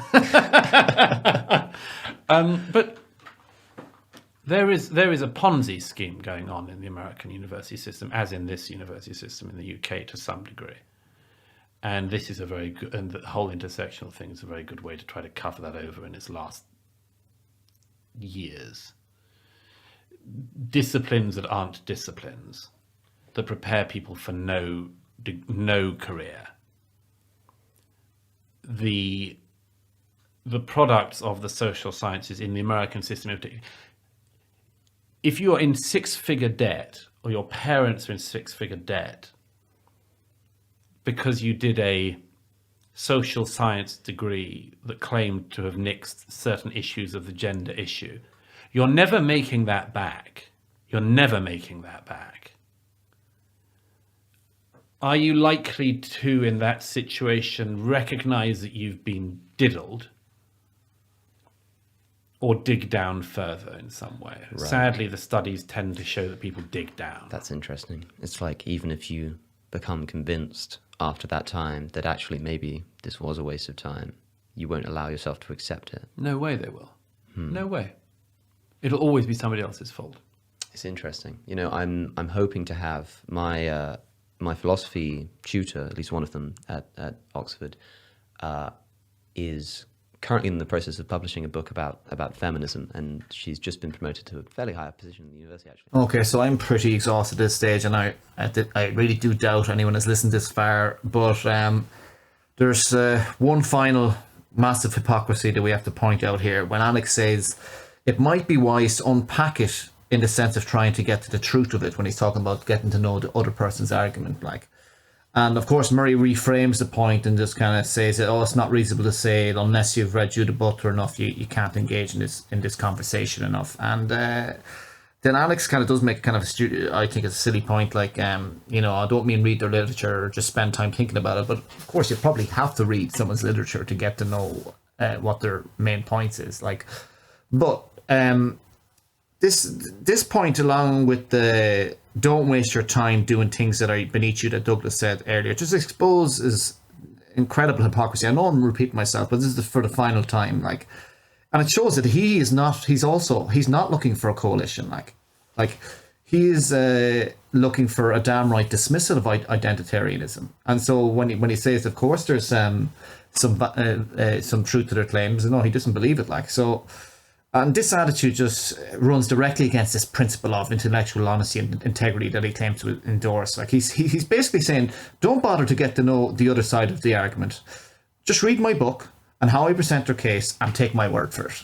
And, like, it's hard to overstate the arrogance there. Like, and like, so would he respect if someone asked Judith Butler if they should read Douglas Murray to find out what some of the critiques of her work are, or the critiques of identitarianism is, and she said, don't waste your time doing things that are beneath you.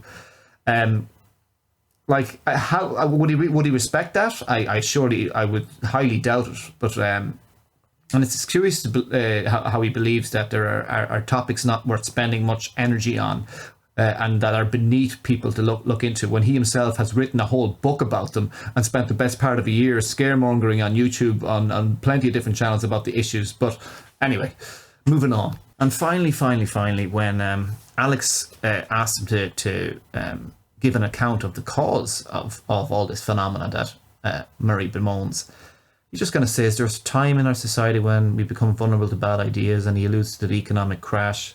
And just kind of just points to how shallow his thinking is. Like, he spent all this time telling anecdotes about all these problems that exist, but spends so little time actually exploring the root cause and demonstrating how how it's connected to all the phenomena he's talking about. And then he provides little of way of solution. Like when he says that, look, why don't we just all agree to not treat each other badly and agree to equality? Like, it's so naive. It's the naivety of a child, really. Like, if that's his solution to all this. But and it also kind of reminds me of The Strange Death of Europe, like where he talks about how Europe is committing suicide again with its catastrophic language. Like, but there was no analysis in that book whatsoever of economic policy. And if you're going to be talking about the death of a continent, surely there has to be some analysis of the economics involved. But he didn't have anyone. But that's a different book. Right, we are done. I am officially finished. Thanks for anybody who was able to stick around and listen to the whole thing. Look, I don't know if anyone will listen to it. I might even have to split it up into 2 parts because it's so long. Look, as far as I'm concerned, I think I've said all I need to say about Douglas Murray. I'm not sure what I'm going to call the video. Maybe I should call it Douglas Murray Destroys Himself with Lack of Facts and Logic. Because I actually don't think that would be an inappropriate title. But yeah, I've said what I have to say about Douglas Murray. I think he's a bad faith actor. He's dishonest, and he can't do logic. He can't do logic, and he can barely go a minute in this conversation without reframing a question and committing some kind of a logical fallacy. And he just kind of doesn't have a great grasp of history either. And he does no research. He's as we've demonstrated, he's a really sloppy researcher. So the idea of him being considered an intellectual, is madness to me. As for Alex, I do think Alex is a good faith actor, and he did expose a lot of the flaws in Murray's thinking, but he didn't press him enough, I think. And I think sometimes he was bamboozled a little bit by Murray constantly reframing the questions, where he kind of lost his own train of thought at times. But he's and also, he should have known a bit more about the trans stuff, and so there were a few mistakes he made in this interview too. But I do think he's obviously a bright lad, and he does seem to be a good faith actor. But I can't say the same about Douglas. So anyway, for anyone who's interested, I'm not sure I'll ever do anything like this again, to be honest.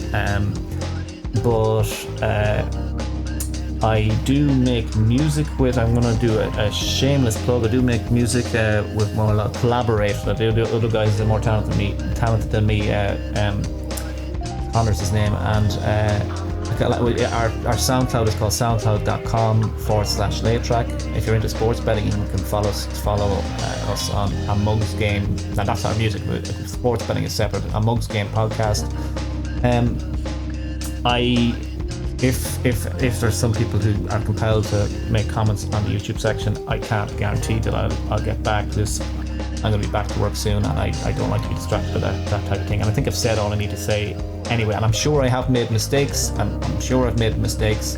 I don't mind admitting my mistakes, but I'd probably only engage with somebody if I had a really good feel that they were good faith. And you might think that I've been bad faith here, because I have been very, very cutting of Douglas Murray and ridiculed him at times to the point where it probably was a bit excessive.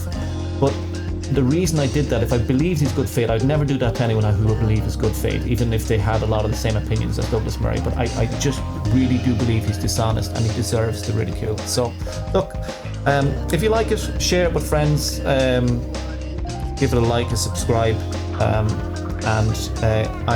and correct me if you think I've got some things wrong. But I hope you enjoyed the listen, and thanks again, and bye.